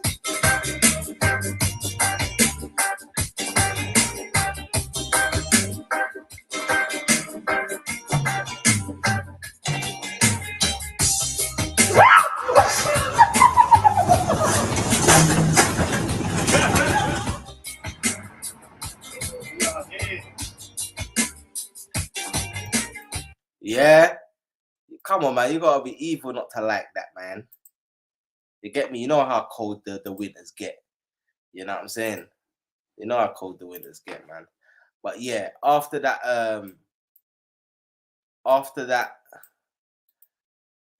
march, yeah, the Daily Mail done an article branding me as the new face of race hate in England. Yeah, this is a real thing that happens still. And the way they wrote the article, it was like to incite violence against man. So I done this. Okay, so as you know, I done this video. This was my response to the Daily Mail. It was this. I can't lie. This is probably one of my best videos. Still. Anytime anyone from our community tries to do something positive, yeah, the devil demonizes us. Yeah, and Daily Mail and Guy Adams have put out an article not only to defame my character, but also to the new face of race hate marching through London. They claim to be fighting bigotry, but as this expose, Guy Adams lays bare, their leader revealed in anti-Semitic abuse with chilling echoes of 1935. I gotta rate these journalists because they really can make man sound like a wicked man. Incite violence against me, and any violence that comes to us from here on in can be attributed directly towards the death threats that came as a response to this lying article that's been put out by the Daily Mail, which I'm going to debunk. I just want to start this out by saying I'm disgusted by all forms of oppression, no matter who it's to or by. Yeah, I'm disgusted at what the Nazis done to all of the communities they oppressed. Yeah, which is why I'm disgusted at the IDF shooting down Palestinian children that are throwing rocks. The IDF shooting down pregnant Muslim women and creating a t-shirt saying 1 shot, 2 kills with a Muslim woman, yeah, with a target on her on the t-shirt. I'm disgusted. I'm disgusted at That's the IDF, yeah. That is the Israel Defense Federation, yeah. they had shirts on it with a woman, a Muslim woman with a hijab, and a target on her, a pregnant Muslim woman, sorry, with a hijab, yeah, and a target on her. We're calling it 1 shot, 2 kills. So if they can kill a pregnant Muslim woman, they get 2 kills. This is the IDF, yeah? So if you want to talk about being against oppression, of course I'm against you lot. I'm against oppression. 5-year war of what happened with... I'm disgusted. I'm disgusted at the 5-year war of what happened with Hitler, which is why I'm also disgusted at the 500-year Holocaust that African people went through, yeah? I'm disgusted, yeah? And while the Jews got reparations after their 5-year war, after our 500-year Holocaust, yeah, we still have to receive no reparations. Actually, the slave masters received the reparations, which is why we was marching the other day. And instead of begging anyone for any money, we marched with a message saying instead of begging anyone for anything, we're going to repair the damage ourselves, yeah? Now, people calling me anti-Semitic for pointing out facts of my history just shows how ridiculous you are, yeah? It's in the history books that some of the biggest insurers of the slave ships were Zionists, yeah? And on top of that, yeah, we can still see their remnants today. Lloyd's Bank is just one of them, yeah, that was built up off the backs of slavery, yeah? So if I point that out, that doesn't mean I'm anti anyone. I'm anti everyone that oppressed my people, yeah? I'm anti all oppressors with no apology. So I just want to point out that Double F Force has not published any political agendas or any fascist ideologies, yeah? So you can't put Double F Force in the same can that you put Oswald Mosley, who was a politician, or Britain First, who had political aspirations, yeah? There's no political aspirations. It's simply a safety/security unit that is there to keep our communities safe, yeah? And the funny thing is, most of you lot have been going on for years about how there's a problem within our community, yeah? Society's failed our community. Now the community steps up, you're all terrified. It's a joke. I am very vocal that I stand in solidarity with everyone who was victims of colonization, yeah? And we know that in this country, there was a time when on the pubs it said no blacks, no dogs, no Irish, yeah? So I stand against that. All of the oppression towards no matter who it is. At the same time, this article used comparisons to IRA, to Oswald Mosley, and there's not a fascist bone in our body. We just want to heal our communities. Facts. We never went and marched to no other community. Nah. We've never spread hate towards any other community. Nah. And yet, this article has branded us as like Oswald Mosley and the black shirts, which were real fascists. But check the joke, family. The Daily Mail, in the time of Oswald Mosley, done an article saying, hurrah for the black shirts, celebrating Oswald Mosley. And let's not forget that Oswald Mosley, who I was compared to, did not just attack Jews. Yeah, I've never attacked anyone, but they attacked Jews, but they also attacked black people and went on rampages through North and East London as well. So never compare me to no dirty, racist fascists like Oswald Mosley. We're cut from different cloth. So if Oswald Mosley was here today, it will be us fighting against him. The same way we're fighting against the far-right hooligans who tried to attack innocent women and children the other day at the Battle of Trafalgar. The question is, if I am the new face of race hate, Guy Adams, why was the white people out there not terrified? Why? Because Nigel Farage, from his bedroom, started hiding under his bed. He was terrified from the video. Nigel Farage, top racist politician, terrified. Yeah. Tommy Robinson, race. Tommy Robinson, far right, terrified. Is terrified.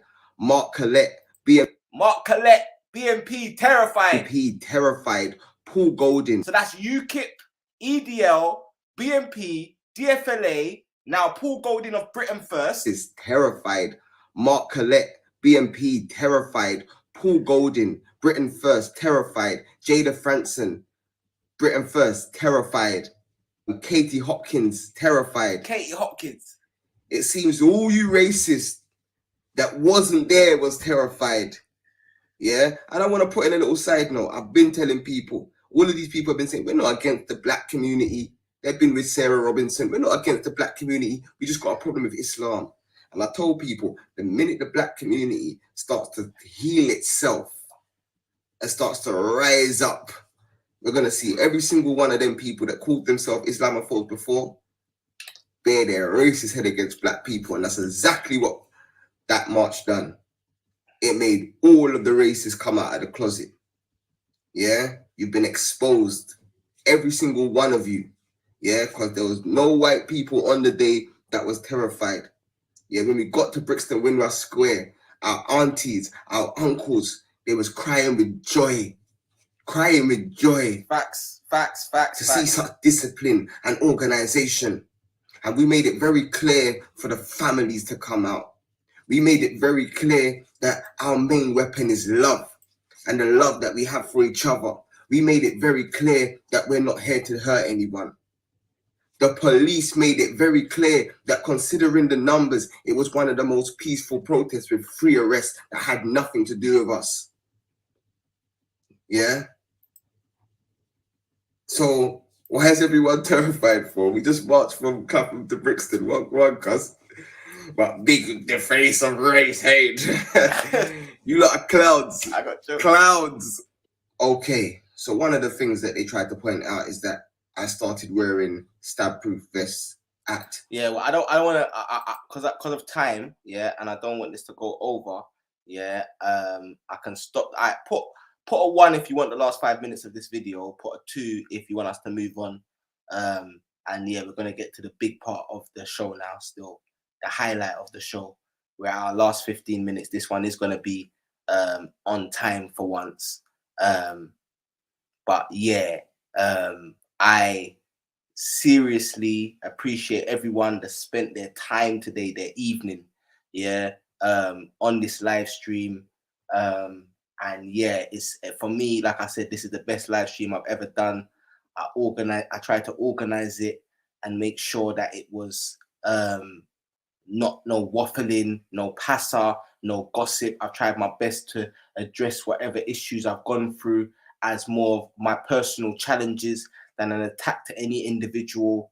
And I hope that I've represented you all well, because that's what I want to do. You get me? I'm trying to be the best version of myself. I can't remember which one I said I 1 or 2 for, but I guess I'll play it for the people then. The protests, yeah. The reason why stab-proof vests are worn is because of the high amounts of death threats that are being received. Yeah, the police are very aware that the far right said they was coming down with machetes. The police are very aware that many of them had acid.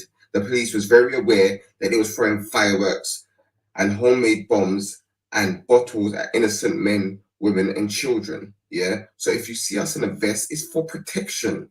It's not a bomb. It's not a gun. It's not a knife. It can't harm anyone. What it can do is save our lives in the case of an attack.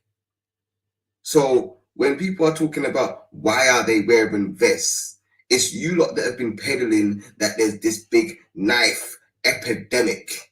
Yeah. And we want to do conflict resolution within our communities. We want to provide opportunities for the youth within our communities. So yes, we are wearing vests to defend ourselves, and we are also training in self-defense. Yeah, so that we can defend ourselves no matter who the person that wants to attack us is. Yeah, there's nothing criminal about that. There's nothing scary about that. There's nothing threatening about that. One of the slanderous lies is that I'm anti-Semitic. Yeah, I come from Semitic bloodline. I cannot be anti-Semitic. The oldest Jews are the Falasha Jews from King Solomon and Sheba. Yeah, and they're going through racism in Israel right now. I stand with them. Yeah, the oldest Bible, 800 years older than the King James Version, is the Ethiopian Orthodox Bible, and they're against the Crusader Christians, and I stand with them. Yeah, the first place where Islam was safe was East Africa. Yeah, my Muslim brothers from Mansa Musa to West Africa. Yeah, I stand with my Muslim brothers who are also against the ISIS agenda, and I also quoted white Ashkenazi Jews who are against the Zionist agenda. Yeah, and why did you leave that out of the article? And I just want to make it clear. I stand in solidarity with oppressed people right across the globe. Yeah, and that starts in Africa with our 500-year Holocaust with no reparations, where we was raped from, pillaged and stole till this day. Yeah, and I stand in solidarity with the diaspora that's in Americas, that's in the Caribbean, that's in the Europe as a result of this. And I stand in solidarity with my black brothers and sisters which find themselves in India or China oppressed because they got darker skin. I stand in solidarity with my people them that are the Native Americans or the Aboriginal Australians that had a genocide and a Holocaust against them. I stand in solidarity with the people in Palestine, the people in Lebanon, the people in Yemen, which is the biggest humanitarian crisis that no one will want to talk about. I stand in solidarity with all oppressed people. And if you donate to Brother Jordan's page, yeah, Jordan M, yeah, all the proceeds go towards a charity in Yemen, and that's the biggest humanitarian crisis in the world. Yeah, crisis that no Lebanon, the people in Yemen, which is the biggest humanitarian crisis that no one will want to talk about.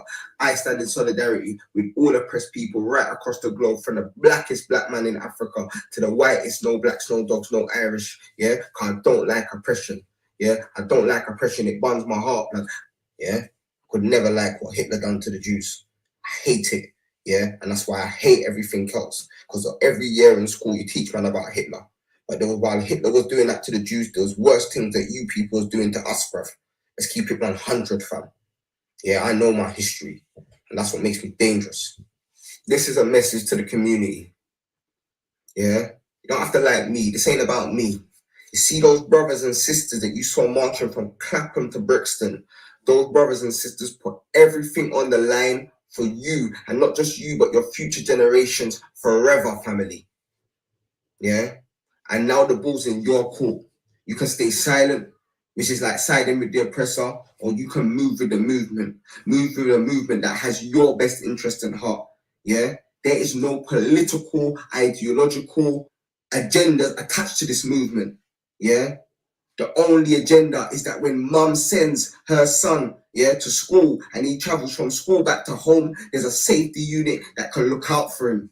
Yeah, and if there's any conflict, they can resolve it. The only agenda is brother level and giving food and clothing to people that might need it. The only agenda is to do charity within our communities. The only agenda is to inspire the people that might not feel that they can achieve anything with entrepreneurship, apprenticeships, education. The only agenda is to lower the violence. The only agenda is to stop the harassment. That's the only agenda. And if that's an agenda that I need to be crucified for, then crucify me now. Yeah, but even if you can't kill me, you can't stop this family. The way it's been built is different. So attack me all you want. This thing's bigger than me, fam. Yeah, you see this family? You see this family? This family is forever. Forever family. Move with the movement. Yes, sir. Yes, sir. Salam, Hip Hop Jumbo. This is how cold it's been. Oh my God. These are. Okay, so we're rounding up now, family. Yeah.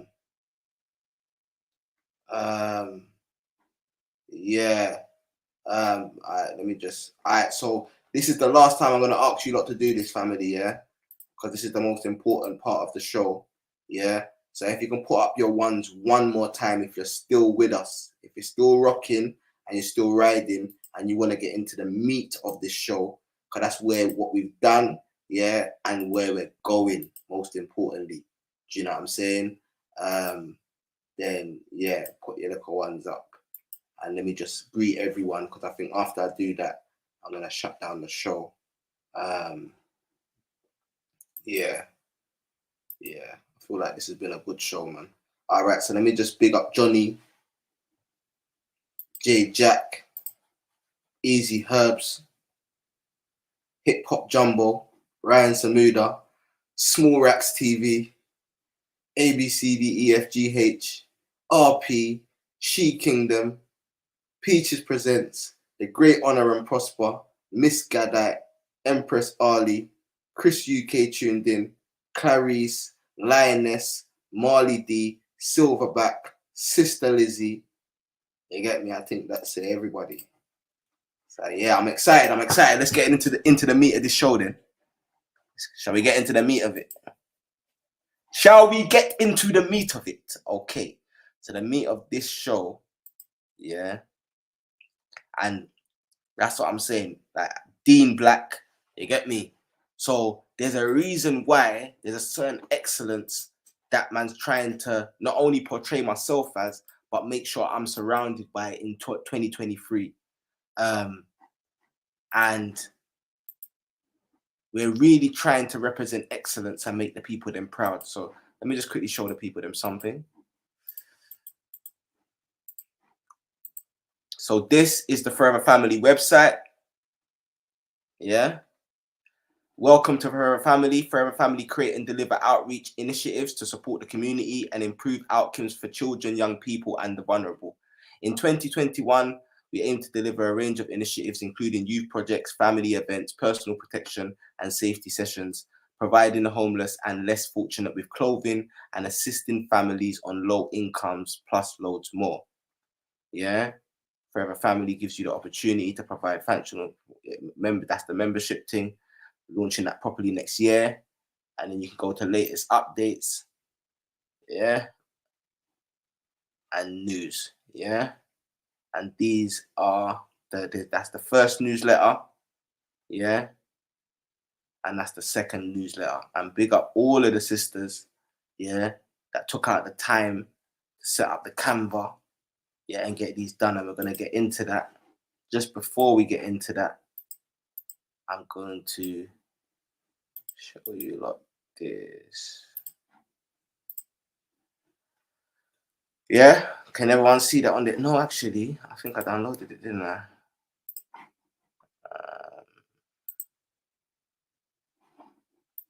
Yeah, I did. All right. I need to hold a pain still. All right. So this is that up on your screen. Can you not see that? Yeah. So starts off with this Forever Family Ltd. Yeah. We are Forever Family about us. We are Forever Family. We are a community response collective that has been formed with the purpose to mobilize and organize and centralize community initiatives and empower and support organizations with similar objectives. We are united in building a self-sufficient and stable community. We have created a hub of business professionals and creative avenues for funding business startups, grants, and investing. We value integrity, transparency, and accountability as the foundations on which we stand. Yeah, and this, I'm not going to get into it, but this is that integrity, transparency, and accountability. These were put as company values because of previous experiences with previous organizations. Do you know what I'm saying? So we value integrity, yeah, transparency, and accountability as the foundations on which we stand. We are united in the battle against inequality, racism, and injustice. We value the safety of all generations. We believe in the truth and justice, and that it takes a village to raise a child. We believe in truth and justice. And this is why I asked for evidence, because evidence is something that means you know you have the truth. So then when you got the evidence, like the video I showed, you can commit justice. Unfortunately, without evidence, you don't know if you've got truth, and it's hard to administer justice. Yeah, our family tree. Battle of Trafalgar, Forever Family UK Incorporated, Forever Family, welcome for. So Battle of Trafalgar was on the 13th of June 2020. Yeah, on the 20th of June 2020. Yeah, I was down there with Jordan M. I was down there with Greek. Couple of, you get me. Forever Family UK Incorporated on 20th of June 2020. So that's a week later. Forever Family Welcome Volunteers on the 20th of June 2020. And Forever Family Groups formed on the 3rd of July 2020. Yeah, so that's for Forever Family Initiatives to August to present, FF Force Reparations March, school stationery, food bank, clothing distribution, essentials distribution, community response support, FF Force community patrols, Saturday school, fitness boot camp, live shows, Forever Family newsletter. Come on, family, man! That little ghetto you managed to find some real ones. Yeah? And we came together because this ain't nothing I could do on my own. I do conflict resolution. I saved at least 50 lives last year, man, standing in between two youths with knives, man, squashing beef. When you squash a beef, not only did you save 2 lives, but you also saved a ripple of effect that would have happened if violence happened. And I've linked my younger today that I was in between the 2 knives, and I told him, focus on your life. Today, he got his license and he's getting a rental today. And I said, see, I told you to focus. That's my brother Levels, little brother. Yeah. But I had to stand the you that stabbed him was on one side, or the you that knew the people that stabbed him, and him and his brethren was on the other side, and they both had big things. Not him, but his brethren. You get me? And they was both going at each other. Yeah, and I'm in the middle, and that's normal. Do you know what I'm saying? That's what I do. You get me? You know what I'm saying? I support mothers even 2:30 in the morning if they call me. You get me? The G line's there. Do you know what I'm saying? I help people with bullying. Do you know what I'm saying? I help people understand how to deal with police. That's what I do as an individual. But you see, as a collective family, yeah, this is the collective. I can't do this on my own. Yeah. Not only did I need people that would support the vision for this to come to pass, yeah, because this is stuff that gang could have done. But not only did I need people to support the vision, but I needed people that had a warrior's consistency. Because we can say we're warriors all we want, but we don't go out and fight anymore. We don't go to wars. So how are you a warrior? You're a warrior by being able to have a strong resolve to be able to work towards the mission. Do you get me? So yeah, I'm proud, man. Services, community response support. Forever Family has provided response to the needs of the community. FF Force have responded to call-outs regarding vulnerable individuals, which sparked a London-wide response where Forever Family conducted community safety patrols. Legal representation. Forever Family provided legal representation to those who requested it following the protest sparked by police brutality and unwarranted violence in the community. And we also help people with family law cases, a variety. I met someone today and his wife is a criminal and family lawyer. Yeah. My brother Culture. You get me? And he just saw me today when I was riding back to do the live, and he's like, yo, respect. Like, I know you don't know me, but I've been watching your thing for years. Big up what you're doing in the community. And he said, yeah, I do the housing thing, bro. And my wife is a law. And he said, he actually said when we started Forever Family, he spoke to Ali. You get me? And I said, yeah, we didn't really want to do no onboarding while we had certain energies inside, because it would have caused more passive. But now we've cleared out all the negative energy. There's no negative energy. There's no energy vampires. And because I was going through my children being kidnapped, I wasn't able to regulate certain things. So certain things that I might have let go, which allowed things to fester in 2023, that's not going to be me. So Forever Family provided legal representation to those who requested it. The community called for assistance, and Forever Family are proud to have facilitated the connections to match individuals to the resources that they required. Forever Family has provided financial consultation aid to those who have requested assistance. We take pride in community collective and pride ourselves on our financial independence based on group economics. Yeah, financial independence based on group economics. That means we never get no funding or nothing, man. We just how it works.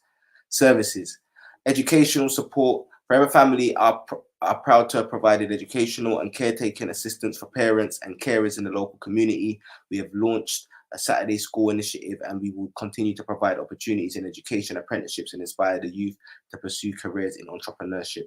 Forever Family are proud to facilitate community connections. We have created a community hub where individuals can form organic partnerships. Yeah, that's the referral services. Yeah, our philosophy, it takes a village to raise a child. This is my favorite picture, blood. Are you mad? That's our general, you know. This is our general. Yeah. And so we look at our Talawa. Yeah. Big spirit. Yeah. This is our general, blood. FF Force attended a protest in Tottenham led by Forefront in August. Forever Family attended bike storms, the biggest in UK and Europe, August 2020. FF Force were invited to attend the Open Diversity Carnival themed street party in Windsor. Forever Family assisted the Art Centre with renovation project attendant to assist staff with moving items and furniture in the venue. Yeah, the Art Centre, that's a foundation place. Yeah, we all got a football team, family. What are you talking about? Clapham Junction. We are proud to stand in solidarity with the community. We are honoured to have a family arm in Scotland. Yeah, and that's a kill. That's a kill the real. You get me? The future of Forever Family. We'll continue to organise as a limited company. All of this. You get me? So yeah, that's just a little insight, a nice little presentation form, you know. All right. You know what I'm saying? This is the levels. That's why we can't really stall on certain mentality. So I'm gonna give you I should be locking it off now. I'm going a little bit over time. But I think it's worth it, right? Put a 1 if I should go over time and finish, or should I just lock it off now? Because it's 2 hours, 5 minutes now still. Forever Family newsletter. I'll get through this newsletter and I'll look at the chat. This was the first edition. Oh, 1 minute. I'm sure I can get up in a different format.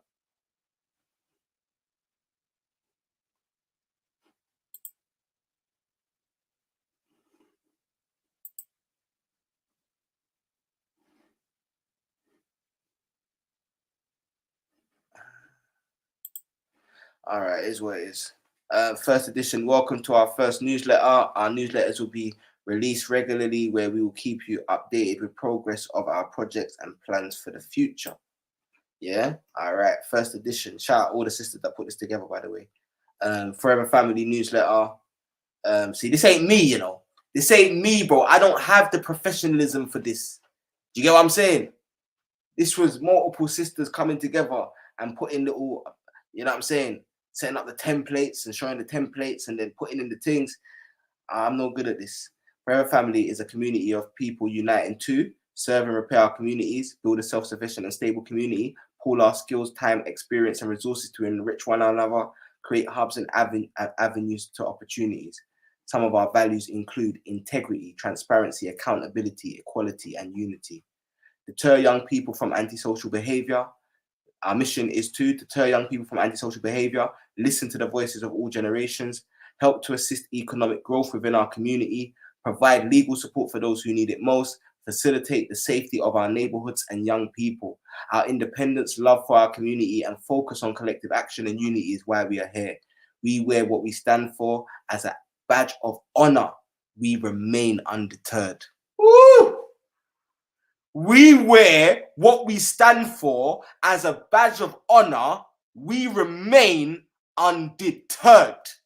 I want any haters out there to know that, man. Who are Forever Family? On June the 13th, 2020, a planned protest was abandoned last minute by its organizers when a video from a far-right leader and supporter went viral.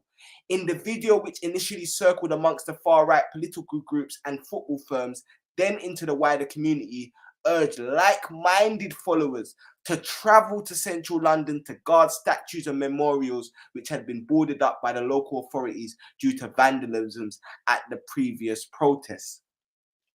Undeterred by threats and capitalizing on it as an opportunity to show unity, a small group of protesters, this was the first responders in this picture, yeah? First responders. A small group of protesters gathered in Trafalgar Square from 11 a.m. away from the anti-protester demonstrators who were set up at Parliament Square.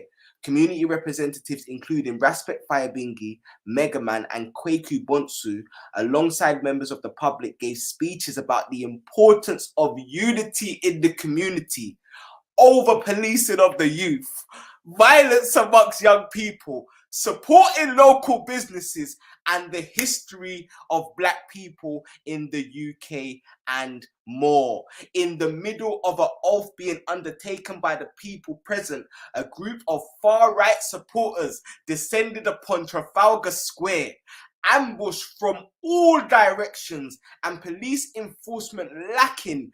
The peaceful protest was turned into a war zone by troublemakers looking to disrupt the event and attack innocent men, women, and children. Who are Forever Family? Using football hooligan tactics, the attackers arrived from all roads leading to Trafalgar Square and attempted to infiltrate the area. They shouted various racial insults and made monkey gestures towards the group. Numerous police barriers were broken through, allowing the racist thugs to reach Trafalgar Square. The police scrambled from one side of the square to another in an attempt to form a barrier. The barrier created by the police, in effect, trapped the protesters, passers-by, journalists and photographers in an area which was surrounded with more attackers arriving by the minute. Glass bottles were thrown into the square along with smoke bombs, fireworks, beer cans and homemade bombs filled with coins, causing injuries to some of the protesters. Attempts to infiltrate the square were met with a solid defense. Strangers united to protect those more vulnerable. Come on, man. Now, put a fire emoji if this is fire, though, man. I need to know. I'm on my own. When I'm reading this, I'm just like, we gotta know. What you saying, Bunga? Professional, high end. You see why I can only surround myself with these sort of people that can raise the vision, because it's levels to this thing, you know. We're trying to represent at the highest level. I'm just a ghetto youth. I'm just a normal ghetto youth that was trying to help the community. You get me? The attack lasted around an hour before the commotion died down, and police were able to move the attackers along. The protesters who remained regrouped on a set of steps and prepared for what would happen next. Speakers took to the megaphone to lift spirits and unite the crowd. After a tense 40 minutes of commotion was heard from across the square, the crowd assembled, ready to defend themselves again, only to be greeted by a sea of reinforcements. The joyous union was felt by all, and the sense of unity was strong. Music played and people greeted strangers like long lost friends. After a short while, another group of protesters were spotted on a road leading to Trafalgar Square. They were being held back by a barrier of police dressed in riot gear and some on horses. Tensions rose when it wasn't clear why they were being stopped from joining the larger group. Some people tried to reason with the officers in an attempt to de-escalate the situation. Eventually, the officers saw they was creating a problem by their actions and allowed the groups to merge in the square. A large number of people who were in the square from 11 a.m. stayed in touch after the memorious event. Conversations and meetings took place as individuals came together to discuss the events of the day and share their skills and knowledge with others. Yeah. The overall feeling was that these individuals wanted to come together to uplift and serve the community. Mega Man reached out to Respect to bring together everything discussed, and Forever Family was born. It was born. It was born. Yeah, in real life. In real life, it was born, family. You know what I'm saying? And they said after, all the far right said, after a year, those black people will be at each other's throats. Now, and one of them said, just leave them to their own devices. Black people will take out black people. Yeah? That's what the far right predicted. Now, there are people that have proven them right. I can't lie about that. Do you know what I'm saying? But there are more people that are going to prove them wrong. Yeah? Are we going to prove them wrong, family? That's what I need to know. Is that what we're on over here? Are we on proving them wrong? Do you know what I'm saying? That's the question. You know what I'm saying? And we have to all ask ourselves that question, because if they're right, they're right. We can't fight it. If they're right, they're right. If we can't do nothing and build nothing, and we're always going to tear down our own things, and we're all into passa more than building, yeah, then that's going to be evident. And with all of the things I've gone through, yeah, that's been one of my inspirations to keep the fire blazing. You know what I'm saying? Yeah. Peaches, I just see the message. I'm gonna respond to it properly. Forever Family Force. Yeah. Forever Family made its first public appearance on August the 1st, 2020 at the annual reparations march in Brixton, South London. Following weeks of training in self-defense such as jiu-jitsu and drill formation, FF Force gathered in Clapham Common from 8 a.m. to begin the march. Forever Family were called upon by the local community to be a safety team at the annual reparations event, following threats from far-right supporters who publicized via social media a possible attempt to disrupt the peaceful event. Thankfully, the event went ahead without any disruptions, and Forever Family Force was warmly received by the public. Following the march down Acre Lane into Brixton, Forever Family Force displayed a show of solidarity with a short drill formation displayed in Windrush Square. Members of Forever Family gave speeches to the public about the importance of unity in the community. Yeah. And the importance of unity in the community is that's why every action we've done doesn't create any division. There's nothing in here that I've showed you today that you can say, anyone in the community can say. They can just be bad mind and not support it, but it doesn't create division. And that's why I'm very careful, especially about not what I get involved in, but what Forever Family gets involved in, because it represents a collective. Yeah. And we always want to represent unity over everything else. And if there's a chance where we might do damage or cause division, we have to be very cautious. Yeah.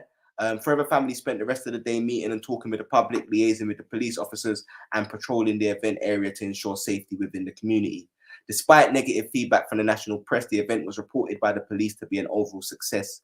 Deputy Assistant Commissioner Lawrence Taylor said, "The gathering today have been largely peaceful, and we thank our communities for working with us to ensure the voices of all the community could be heard safely, and done so responsibly to ensure the safety of it all."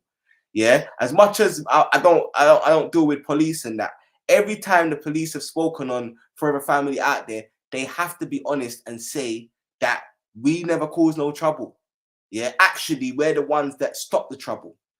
Forever Family supports organizations with similar goals and objectives. Yeah, we attended Tottenham, you know. We were invited to attend a carnival-themed street party. And the reason why we're not in uniform here is because we was attending a political event and we were speaking and we wasn't doing security. So that could have had us under a political agenda. So we are, and that's because we spoke to legal teams. We have got legal teams. So we're official. Do you know what I'm saying? We're not a group of man them that ride out on the block, smoke weed, drink alcohol, and then do live streams. I'm not trying to disrespect no one, but that's not what we do. Like, this is real, family.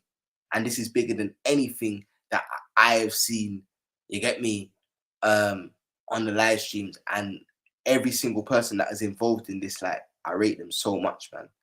Like, anyway, Forever Family Youth, 2020 was an extremely difficult year for parents and carers, financially and mentally. To ease some of the financial burden, Forever Family members put together a pool of money to purchase stationery. Yeah. Big up Sean. Sean pushed this initiative, and big up Lioness in the chat. Yeah, she is one of the people that contributed to this initiative excessively. Yeah. Stationery packs consist of pens, pencil cases, notepads, and more were put together for school-aged children. Forever Family Force distributed them to the families along Brixton High Street during the last week of the summer holidays. The packs were greatly received, and FF Force utilized the time spent interacting with the public to gather useful data from the public regarding future initiatives they'd like to see in the local area. Saturday School. Forever Family Youth facilitated a much-needed Saturday club for FF members aged range from 2 to 16 years old. Children were able to participate in a variety of activities such as jewelry making, cooking, homework club, boxing, languages, and more, with support and guidance from skilled elders. Forever Family endeavoured to extend our Saturday club to the members of the public in the future. This is pending further action to be taken up by us to set ourselves up as a reputable childcare and youth service provider in the community. Yeah, this is why we can't deal in the passa and the conflict and the conversations, because all of that is stopping this. Do you know what I'm saying? So whether we want to be agents or not, we can become it. You get me? Community patrols. In November, Forever Family brought forward plans to carry out the community patrols due to disturbing events heavily publicized via social media that deeply concerned the public. Forever Family highlighted areas in which safety, in particular for young or vulnerable people, was deemed a concern. This information was gathered by messages received directly from the public, as well as knowledge amongst the team of areas which would benefit from Forever Family's presence. FF Force engaged with members of the public from all walks of life whilst on patrols, from students, business owners, MPs, police officers, teachers, and postal workers.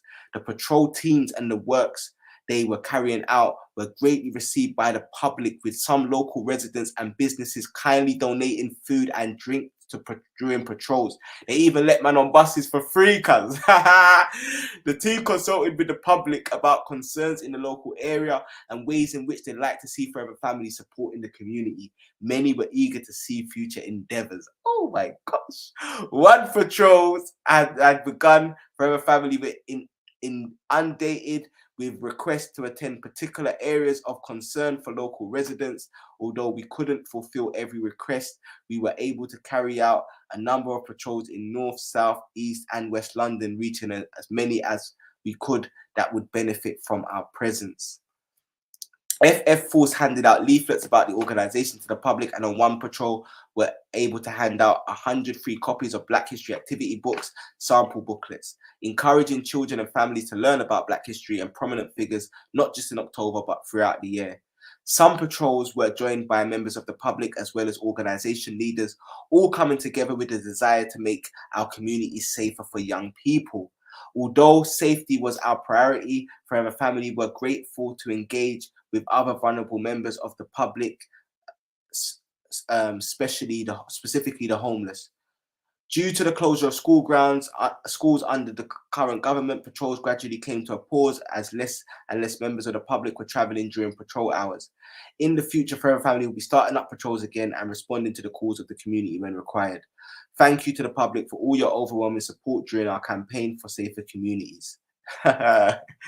Campaign for safer communities. The real one, you get me? If you would like to be involved, yeah, you know what I'm saying?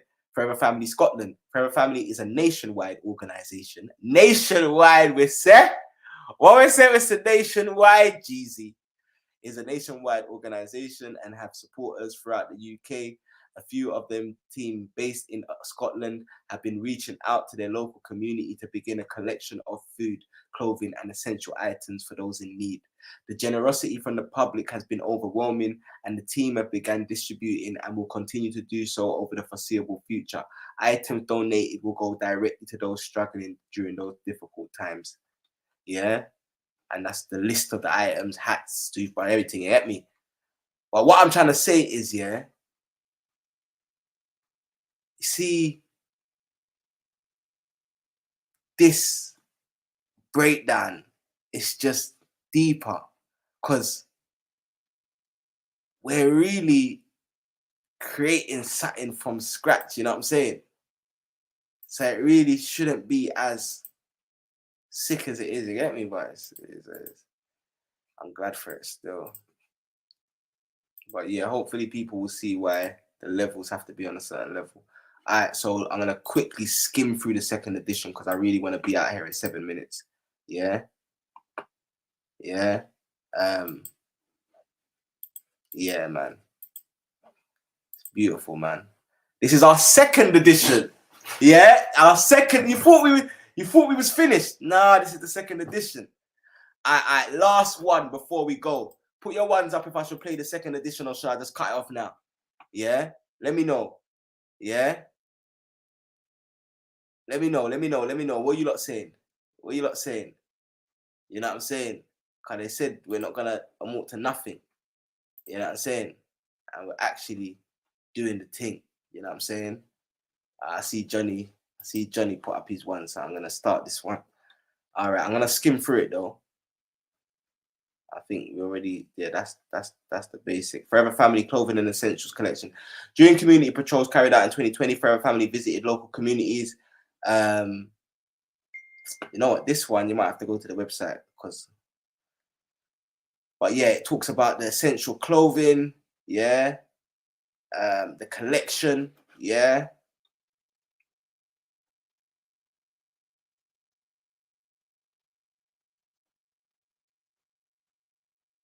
Forever Family talks, We've done a pilot episode. We need to get back to that in 2023.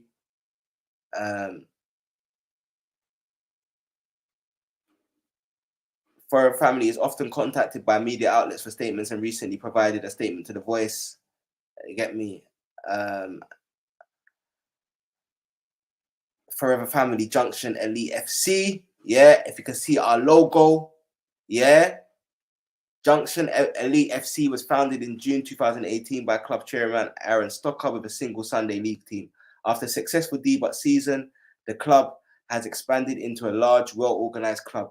As of 2021, Junction Elite is one of the fastest growing clubs in London with 16 teams under their leadership, providing a sporting experience for numerous youths and adults in the community. During a recent revamp of the club, let me just... All right. Forever Family is happy to sponsor Junction Elite FC and will provide ongoing support, helping them grow from strength to strength in any way they can. Forever Family recently provided the under-21s team with sports bags as a contribution to their dedication towards the sport. Forever Family watched the Junction Elite FC derby in June and saw the under-21s A team win the league. Congratulations to the winners and the B team for a great match. They won! They won! They won! We're in the Forever Family team. What do you mean, fam? We team W's over here. We don't know about the letter L. You know what I'm saying? And then Forever Family Scotland, you know what I'm saying? Oh, the People's Patrol.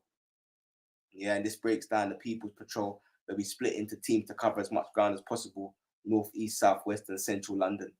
Yeah? It's amazing, man. Amazing. Amazing. Yeah, some nice pictures while we was out there. Brother Dean Okay. F Scotland. Forever Family West Patrol team were invited to attend a protest held at London City Hall regarding concerns raised about the increasing number of children, in particular those who are black, who have been going missing, and in the rise in attempted child abductions. Representatives of the family went to show solidarity with organisers and attendees, meeting many community leaders outside City Hall. A lack of media coverage and police mobilisation on the issue has not eased the concerns of the public. Yeah? And it breaks down the different ones, because the South Side team, they went to the hub. You get me? Oh, brother. It's amazing, man. It's amazing. It's amazing. It's too much. It's too much, cuz, you get me? Like, it's real, innit? It's real. All right, so I'm rounding down now. Yeah, I'm rounding down now. Yeah. Shout out Rush in the building. Did I see Rush? Sure, I saw Rush. Come on. Who's this thing, man? All right.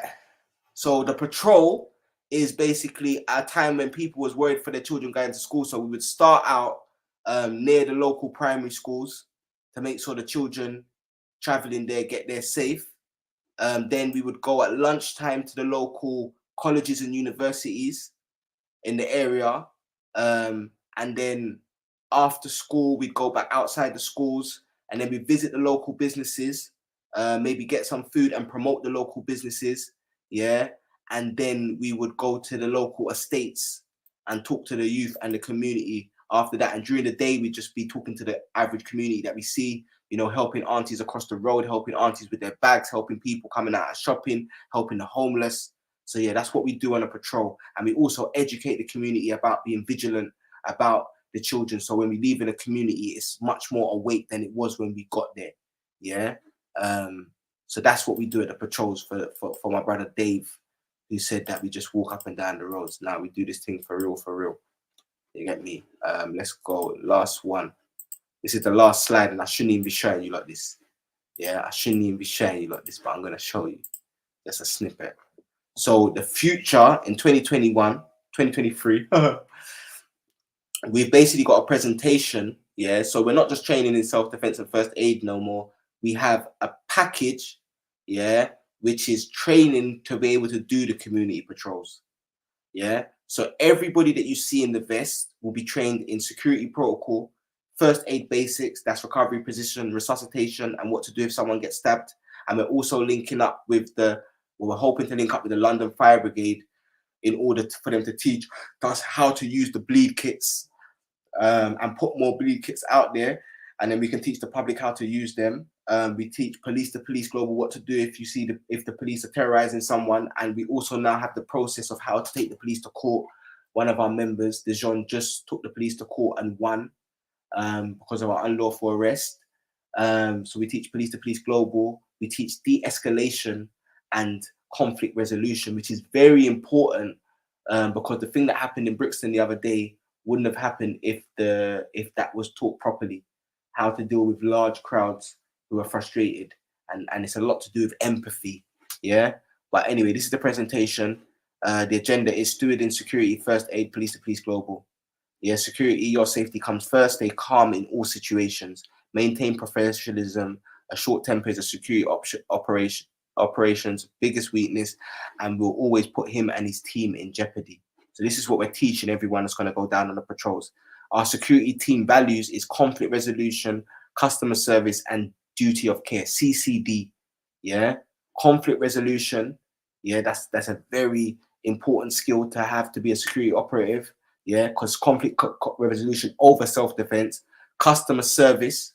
Yeah, we're there to serve the community. We're not like the police today, oppress the community. We're there to serve the community.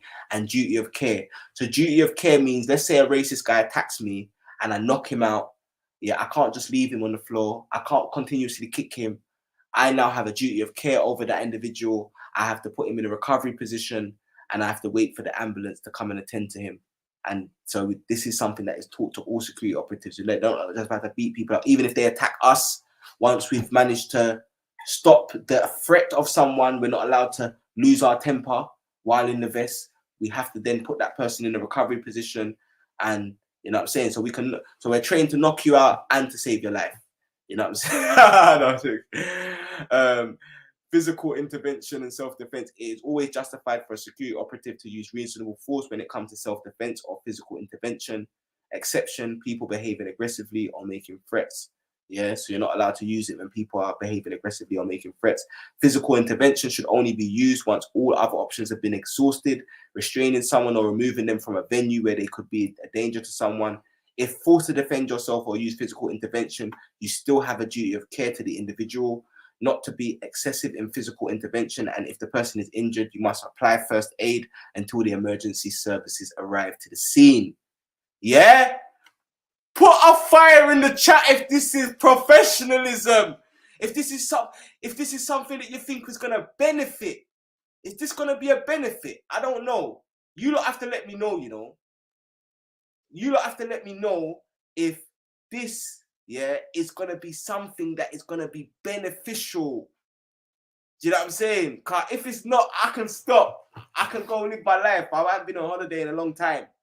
But if the people think it's going to be beneficial, then on behalf of the people, we will collectively make this come to life. Yeah.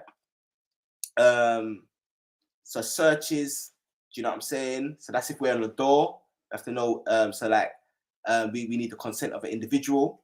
But if we're on the door, we can make search a requirement for entry. So we can't search someone without consent, but we can tell them that they can't enter the venue if they don't give consent to a search. Do you understand?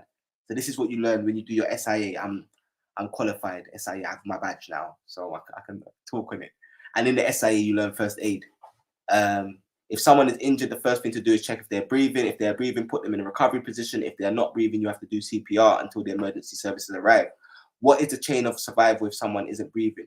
Call the emergency services, CPR, defibrillation, advanced care. CPR consists of 30 compressions and 2 rescue breaths, checking the condition of the individual and reporting this to the emergency services. Yeah. Protocol to control bleeding if someone is stabbed. Apply pressure, place clean gaze on cloth on the wound and apply direct pressure. Elevate if the cut is on your leg or arm above the heart level to slow the blood flow. Wash the wound when the wound stops bleeding and release the pressure. Bandage the wound with clean dressing. Yeah, and I've got the first aid from my security course, but they don't teach you what to do if someone gets stabbed. And if there's what we call an epidemic of knives and stabbing, then I think that it would be beneficial for us all to know what to do if someone gets stabbed. I was talking to my G's just earlier, the young G's from the ends, you get me? Well, they're big G's now still. But I was talking to them and I basically telling them about the course. When I talked about the self-defense thing, yeah, they wanted to come and get involved. And the weapon disarming, that gets all the man them. But what really made them want to get involved is they've had brethren get stabbed and they didn't know what to do. So they want that knowledge, you get me? Because man are really outside in situations that they don't want to be in, but have to deal with. Police to Police Global, interacting with police, stay calm, start filming, capture the officer's face and badge number on their shoulder, ask the police for their name and badge number for the record, ask the officer if you're legally obliged to speak to them, ask what the reasonable grounds for the stop and search are. In order to have reasonable grounds, the officer must see, smell, touch or hear something that directly links you to a crime. Without reasonable grounds, police are stopping people on prejudice, which is unlawful. Yeah? And that's just, I'm not going to go any deeper in. You get me? I'm going to leave it there. Yeah? And what the plan is, when we say forever family, what the plan is, yeah, is to train up people. It takes 3 sessions for the training. Then there's a test. I could pull it up now, but I'm not going to pull it up. You get me? There's a test. You have to become a fan member. This information I'm putting here. You'd be a fan member. You get this information. But you have to do a test. And then after that test, you get a vest with a special stamp that says that you qualified. Yeah. And then yeah, now you're qualified to roll out in the vest and patrol based upon these teachings. Yeah. And what it is we're going to train up 20 people, then we're going to train up 50, then 100, then 1,000, then 2,000, then 5,000. And this knowledge that we teach the community, they're going to pass down to their children. And this is how Forever Family will last forever. Yeah. I thank everyone for being part of this live stream. This has been very inspirational. Big shout out to the 60 likes.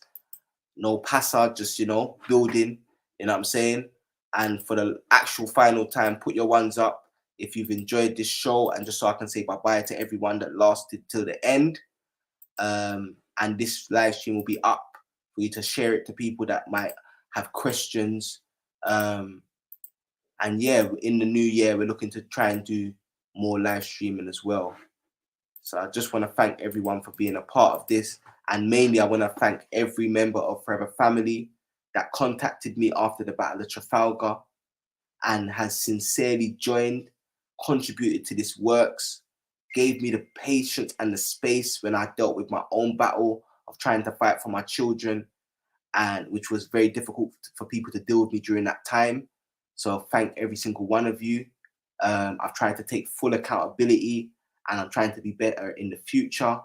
But yeah, I thank every single one of you that has got involved, every single person that has supported, whether that's sharing, every single person that in the future will become a fan member and invest.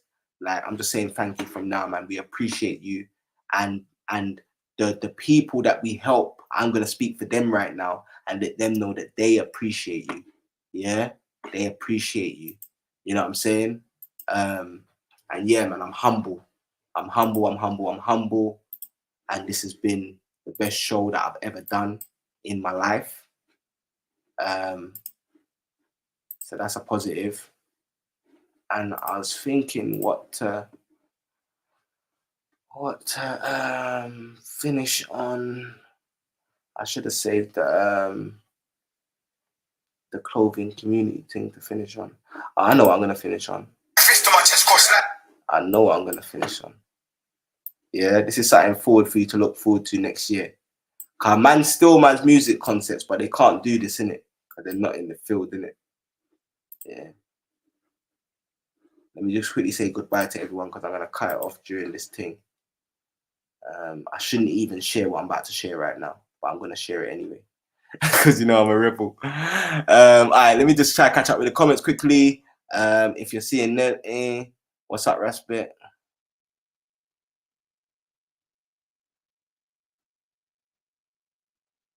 Yeah, R.I.P. Pele, you done know.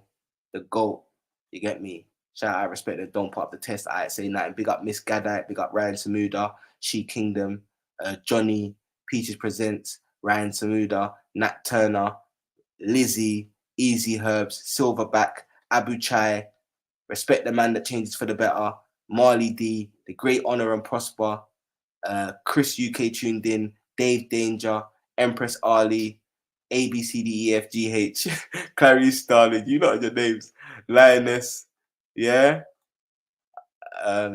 J Jack, you get me, yeah, alright, cool. So yeah, that's it, family. That's it from me. I'm gonna give you a quick exclusive, yeah. But yeah, you gotta get the what, guys. Man, you get me, Patreon exclusive. So this video, for those who want to know, I'm relaunching my Patreon next year. So that the video where we run up on the groomer, that will be in my Patreon, and this video will be in my Patreon, exclusively. But you're not gonna get too much of it, but you get a little piece.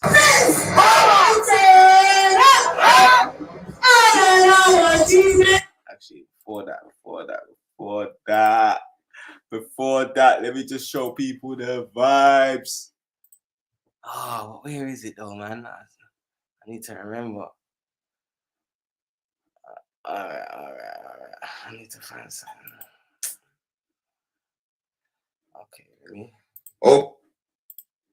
Yeah, and tomorrow's the last stream of the trilogy because I had to redo this stream today, like I said, because I want to be at a certain quality. I want to set a certain standard. I want to have a certain clarity, and I want to have a certain level of diplomacy. Yeah. So that's why I had to redo this today, because I'm not trying to be wrong and strong out here. Do you know what I'm saying? That's not cute. All right. I've got it. So just quickly. I feel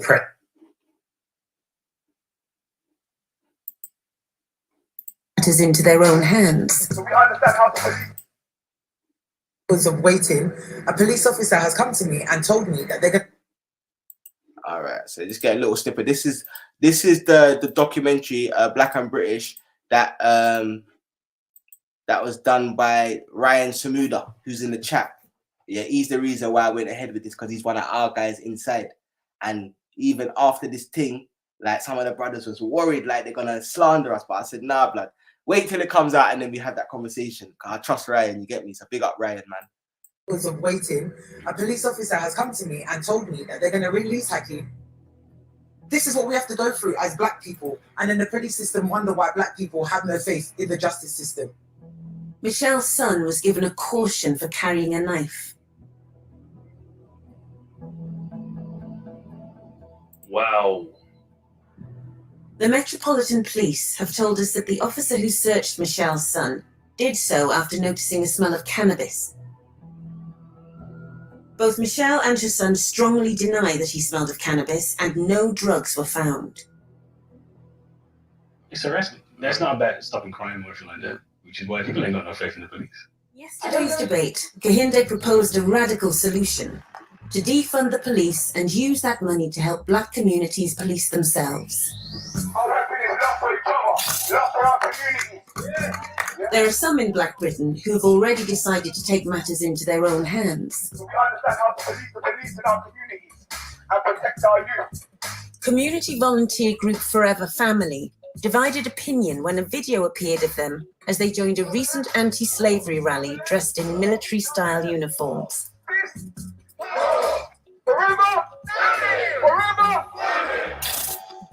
The group has been issued an invitation to meet them.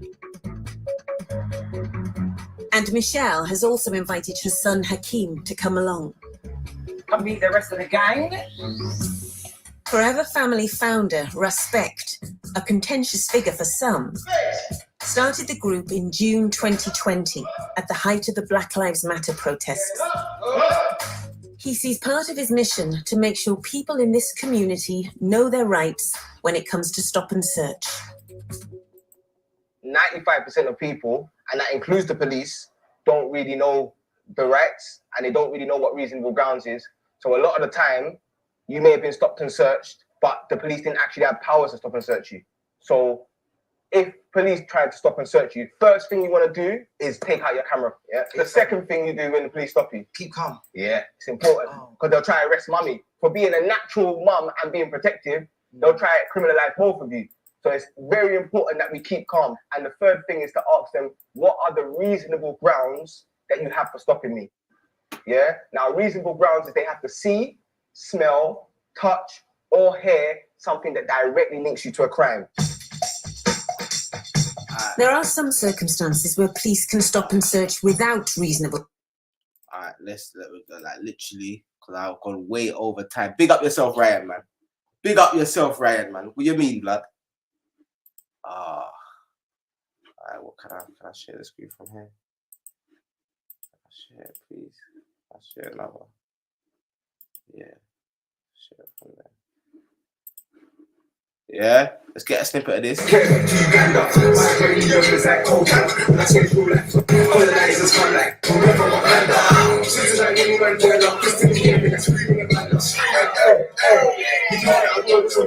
Turn up!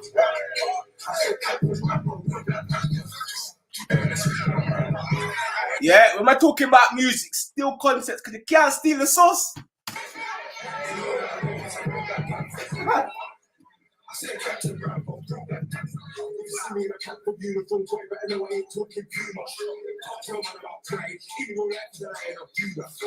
But I said, if you see me in a Panther uniform, boy, better know I ain't talking about Puma. Can't tell man about pride. In real life, at the line, yo, see my ancestors were super. Prison break if I roll with a shooter. Bullets for J. Egg Hoover. Why you think Assata Shakur's in Cuba? If you don't understand, J. Egg Hoover was the one that set up COINTELPRO to destroy the Black Panther Party. He got Assata Shakur, which is Tupac's auntie, put in jail, and the man then broke her out, and then she went to Cuba. So that's just some background.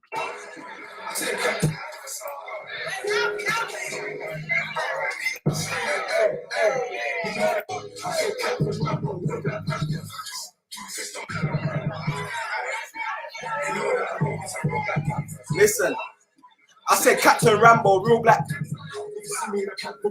Boy, better know I ain't talking Puma. Can't tell man about in real life at the Lion of Judah. See my...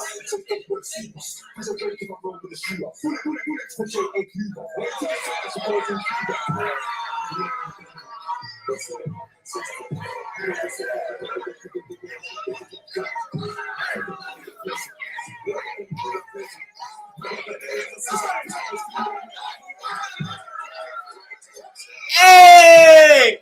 Litty City! What are you talking about? Come on, fam. Litty, bro. Like, I don't even care if people feel like man's gassed. Litty. You don't see that energy. And man not talking about no murder and no killing. Man not talking about positive stuff and relaying history. But anyway, I'll give you a little snippet of this. And it's going to cut out. But let me just quickly check the chat. Just to see if anyone said anything. For all that don't know, yeah, that film won a Gerson's Award. Yeah. One of the top documentary awards in the world. But we still need to amplify the message and works more. I gotta put that on the screen. I mean, I gotta put that on the screen. For those who don't know, yeah. Yeah. And that's director. Yeah. All right. Yeah, let me leave that up so the video is not even. I'm not trying to leave I don't know what you've been for. I don't know what you've been for. I don't know what you've been for. I don't know what you've been for. Free my Mia. Free my Mia. Hands off a saw. What? R.I.P. Bobby Hart. R.I.P. Bobby Hart. R.I.P. Fred Hampton. R.I.P. Fred Hampton. Free my Mia. Abu Jamal. Free my Mia. Hands off a saw. Assata Shakur. R.I.P. Fred Hampton, cops to the ops. I said R.I.P. Bobby Hutton. Two fists on my chest, cross like Malcolm X from River Wakanda. Sisters like Winnie Mandela, fist in the air, but they're screaming a man like. Hey, you know that I roll with some real Black Panthers. What? I said Captain Rambo, real Black Panther.